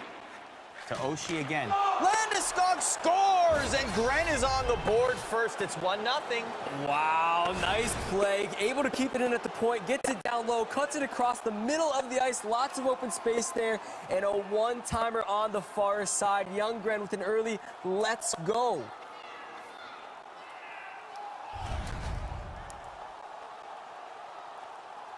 Yeah, for all of you expecting nuke out of either of them, that is not happening.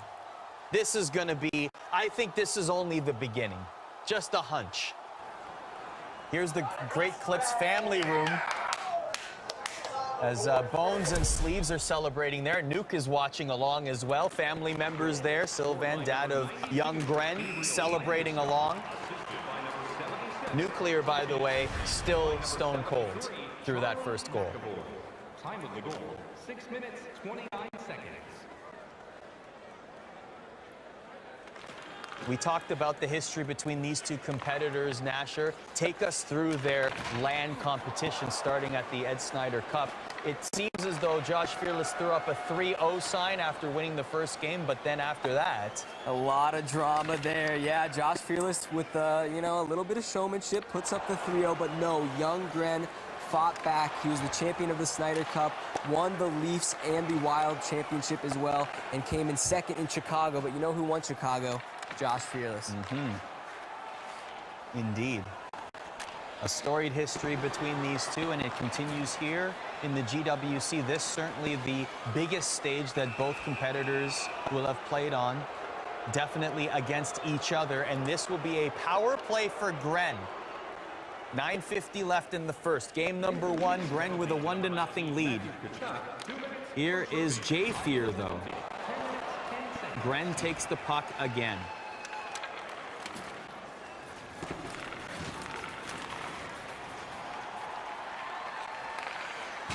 To Gourde. Here's Getzlaff. Getzlaff for Jayfear.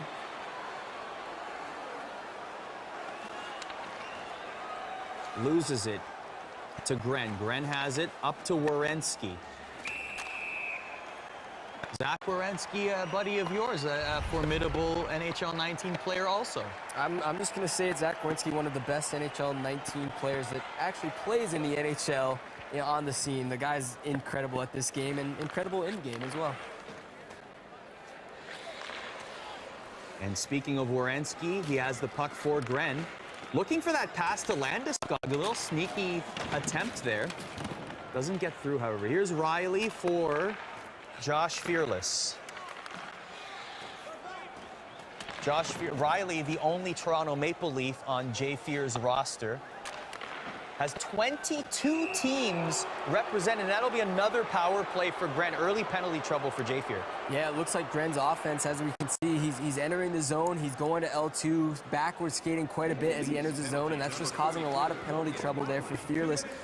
Fortunate enough for him, Gren not able to convert yet, but we'll see what happens.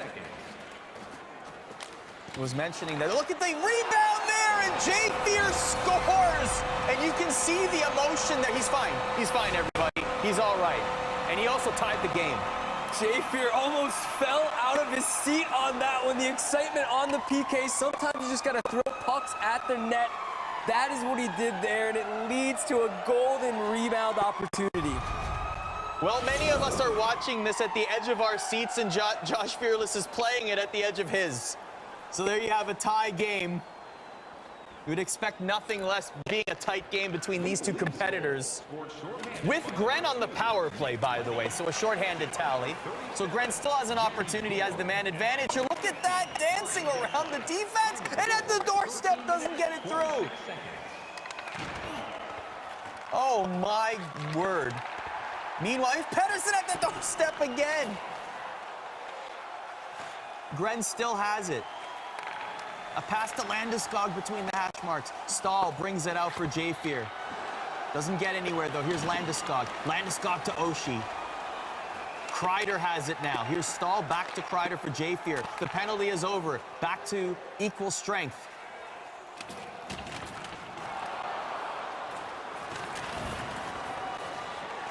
The puck sails into Jayfear's zone, chasing after it.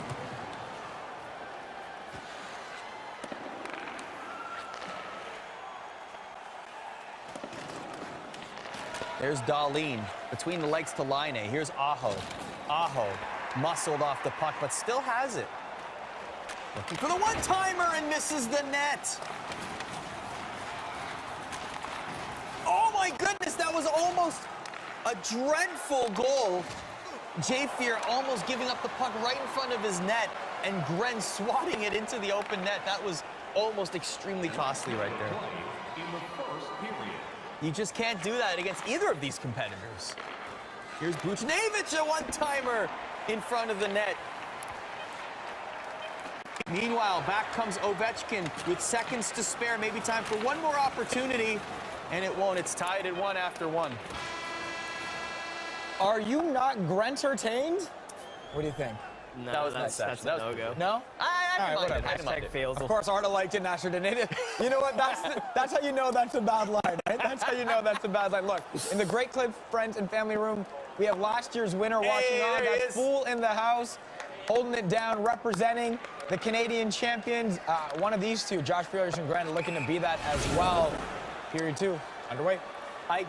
By the way, I told Fool earlier that if any competitor tries the koozie bird in celebration, he's allowed to run in and do it himself. Just to remind everyone, okay? Fool did it first. I wouldn't be surprised if one of those competitors over there does it right here. My bet's on Fearless. Possibly. Tied at 1, second period. A very tight but elite level play. I mean, we have seen things in the first period that we have never seen in this tournament. Both of them at the top of their game. Both of them at the top of the mountain. Here's Doughty. Fearless comes back. 3 white shirts chasing after Fearless. Here's Riley now. Riley brings the puck forward. Carlton yawning. Stop yawning, Carlton. What are you doing? Carlton the Bear with a complete lack of respect for the immense series that is going on right now. I can't believe this. Here's Fearless in the offensive zone. Darlene intercepted in the neutral zone. From the point, Vasilevsky makes the stop. Here's Darlene.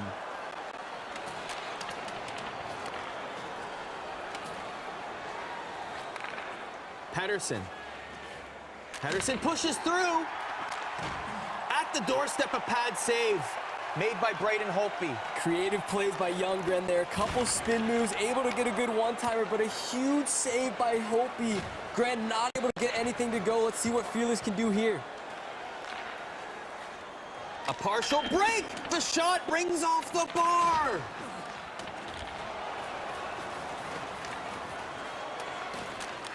Trouba intercepted, and that will be a penalty. The first one for Josh Fearless. Able to go on the power play. He might not even make it there. He had an opportunity to try and score right there, but instead he will take a 2-minute or less power play. And we saw what Fearless can do on the PK, obviously scoring a nice rebound goal there to kick this thing off early and to tie this game up. Now he's got a chance on the power play. Let's see what he can do on this draw. The face-off is won by Fearless. Riley circling around in the face-off circle. Now behind the goal line, behind the net now. Josh Fearless, absolutely prolific behind the net, has been able to find ways to score behind the net that we never knew existed. Yeah, he plays a very slow game. He's willing to sit behind the net and kind of go back and forth. He'll go for a nice wraparound, look for the one-timer across the front. He'll do everything he needs to do on Ljunggren in this game, and he's just taking his thing nice and slow. What a pass across the middle, but another huge save. Coming up clutch is Vasilevsky so far. Incredible second period so far in this epic battle, and that's offside. We have seen it all so far this game. Lots of creativity from both of these guys. A lot of big saves on both ends. This game could easily be a 3-3, 2-2 game. Right now, still tied at 1. Gren has the puck with Sidney Crosby across the blue line. To Aho. Aho shoots saved by Holtby. Meanwhile, Fearless comes back. Here's Gord. Gord dances around the pass to Kreider. Kreider to Konechny. The play is whistled down. Looks like it bounced out of play there. A good one-timer opportunity in front off of a beautiful spin move from Fearless. These guys getting very creative out on the ice, and they pretty much need to with how solid defensively both of them are. Chara at the point to Letang. Niederreiter collects it. Remember, Niederreiter on Jay Fear's first line. Chara dances through. The puck doesn't get through, however. Darlene up to Buchnevich. Pavel Buchnevich through the neutral zone into the offensive zone for Ljunggren. Ljunggren, the pass. The shot doesn't go through. Fearless now. Jay Fear bringing it all the way up. Still has it with Chara. Over to Getzlaf. To Niederreiter. Chara at the point. To Niederreiter again. Looking for the one-timer. He still has it. Niederreiter behind the net. Ovechkin chasing after it now. Pinned up against the boards. Bren. Under 2 minutes left in the second period. We're still tied at 1. This is game 1 of a possible 3. The winner goes to Vegas. The loser goes home in this epic rivalry between Ljunggren and Josh Fearless. Foligno to Boyle. Boyle has the puck. Seconds to spare in the middle frame. An opportunity that misses the net, and it will be tied at 1. Yeah, both players coming close there. Nothing really separating them right now. It could be 3-3 Nash, it could be 2-2. It's 1-1. It doesn't matter. It feels as if the next goal might be the one that gives somebody a 1-0 series advantage. They're wiping the sweat off their hands. They're not worried, though. Third period, everything to play for right now. Little point to the camera. Huge start here for Jay Fear. Oh, and a big save by Vasilevsky. Maybe that's why he was pointing. Jay Fear with a beautiful poke check. We mentioned he's went for the long sticks, the big players, so that he's able to reach on those poke checks. And right there, right off the draw, he rushes forward, gets a good poke on it, and it almost leads to a goal. And that was almost a goal there for Younggren, but it stays out of the net. Meanwhile, here comes Ovechkin. And Weber now. Shea Weber for Jay Fear. Jay Weber, the threat is neutralized. Here's Patrick Laine for Gren. Gren taking on the entire team by himself. Meanwhile, Getzlaf will corral the puck. Here's Ovechkin. Ovechkin dangling through. Over to Weber. Both of them threading a needle in the offense. Both of them just trying to find any amount of space, a millimeter of space if they can. Here's Riley to Weber. Weber shoots! There scores! Josh Fearless, and Gren is left stunned. Oh my goodness. Jay Fear did not expect that one to go. Wait a second. He said no goal. Hold on a second. We got to see this one more time. It could be a goaltender interference in front. We'll have to take another look at it. Bounces around. Yep, you see the shove right there in front. I think that one's getting called back. As if this needed any more drama, we got a goal called back. For Jay Fear to take the lead. Oh my gosh. 14 and change left in the third period. What we thought was a 2-1 Jay Fear lead ends up staying tied at 1 when the goal is waved off due to goaltender interference. And now Gren still has the puck in the offensive zone. McAvoy to Dahlin from the point. Saved. McAvoy again to Dahlin again. Run it back. He's going to keep on working the point there as long as it's open. Jay Fear's starting to step up on it, though. You saw a big block there. Here's the puck bouncing around in front. The shot. Where's the puck? Saved by Holtby. It's loose now. Stahl has it in his own zone. Jay Fear. Here's Kachuk. Kachuk dancing through. That's offside. Wow, what an intense 2 minutes that was. The action that we've had so far. A goal called off an unlucky goaltender interference. Younggren breathing a sigh of relief with that one. Still 10 minutes left here in this third period. Face-off won by Gren, but lost. Here comes Jay Fear. The one-timer doesn't go. Still has it. Konechny behind the goal line. Back to the point to Weber. Loses it. Chasing after it is Gren. Oh, a swat away of the puck. A great defensive play. Elite level stuff there. Very smart play. If he was just to grab that one, Gren would have had a chance to stick lift him and go the other way on the breakaway. Great play by Jay Fear, clearing the puck out of the dangerous zone. That led to an offside here where they will get set up again. 8:17 to go in the third period. Game number 1. Here's Crosby for Gren. Aho to Crosby. To Laine. Oh, he tried the dangle, and he couldn't get it at the last second, but he scores from behind the net.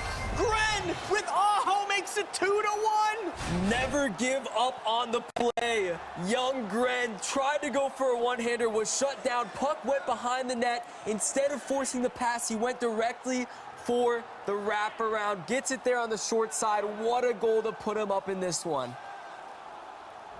When we asked Gren about Josh Fearless, one of the things he said was, he's good. I don't want to lose to Josh. His words, exact quote. Can you imagine what this goal means for Gren at this moment? And it looks like we're getting a timeout here. Jay Fear calling a timeout, and we see the replay there of Young Gren. Both of these guys jumping out of their seat with every single goal. Guys in the Great Clips Lounge jumping out of their seats as well. Except for Nuke. Sebastian Aho, assisted by number 29. We need like a Nuke emotion cam, where it's like an isolated just on Nuke. You know, like a replay of the reaction from the Great Clips area. And that will be a penalty right there, a delayed call. And now Josh Fearless, with 5:59 to go in the third period, has an opportunity to tie it up here on the power play. But the face-off is won by Gren. Werenski passes it up. And here comes Gren with Domi and Hornquist. But Riley has it, a breakaway here. What can Jay Fear do? The one-hander, oh, he scores in his own net! What is happening here? Wow!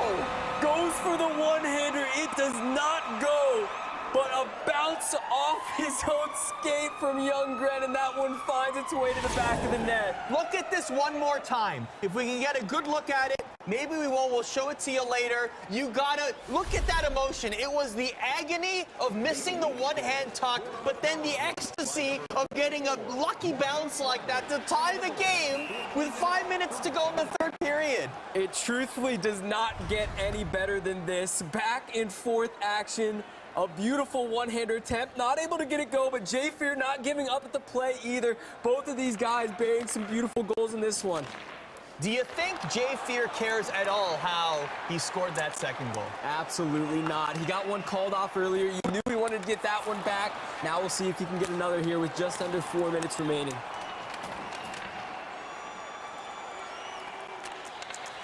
Line to Aho. Ovechkin for Jay Fear. Here's Getzlaff.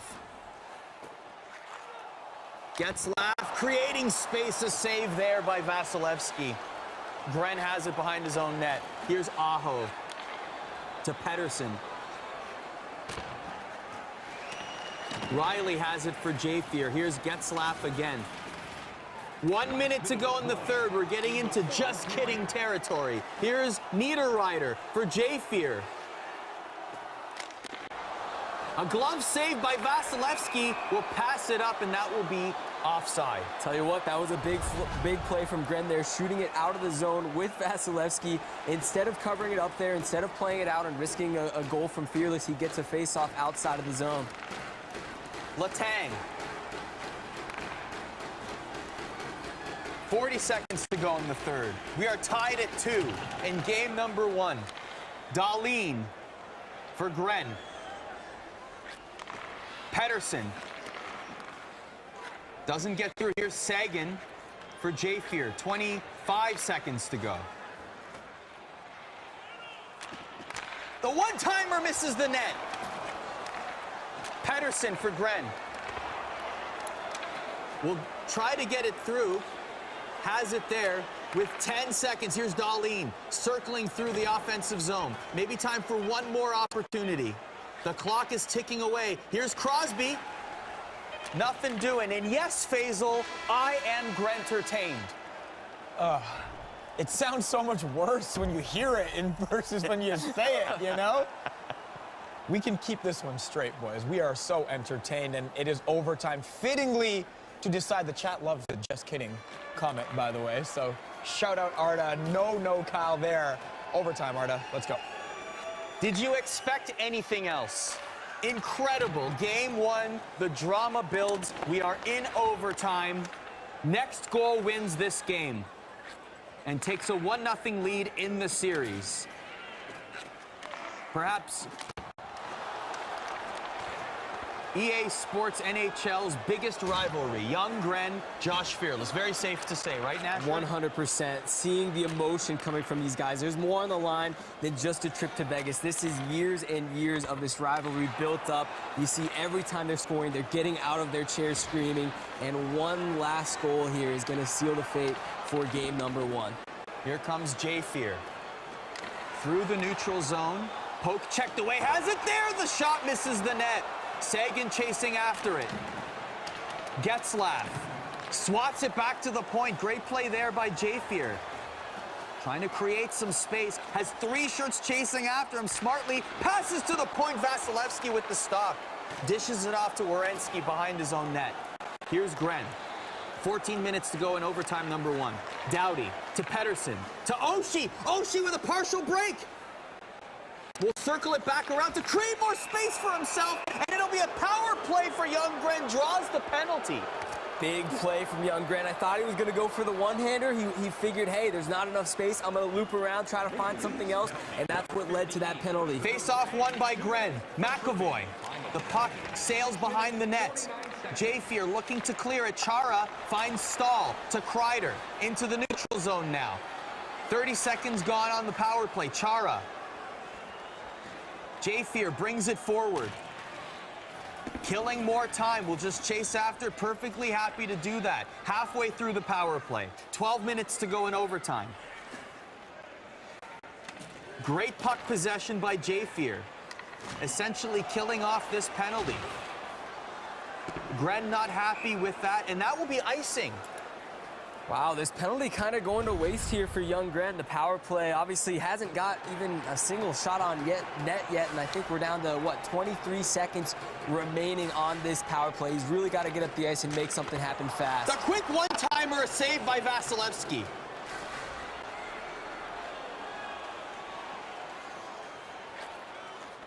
Back at neutral strength, here comes Jafeer.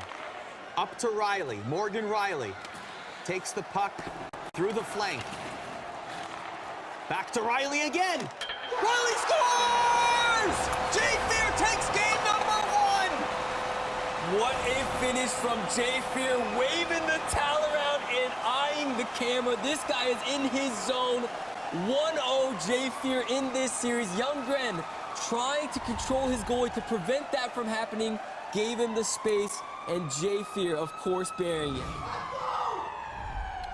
Another shout of joy from Jafeer. That game, guys, had every single thing you can think of, and the best part is we have at least one, maybe 2 more between these two as well.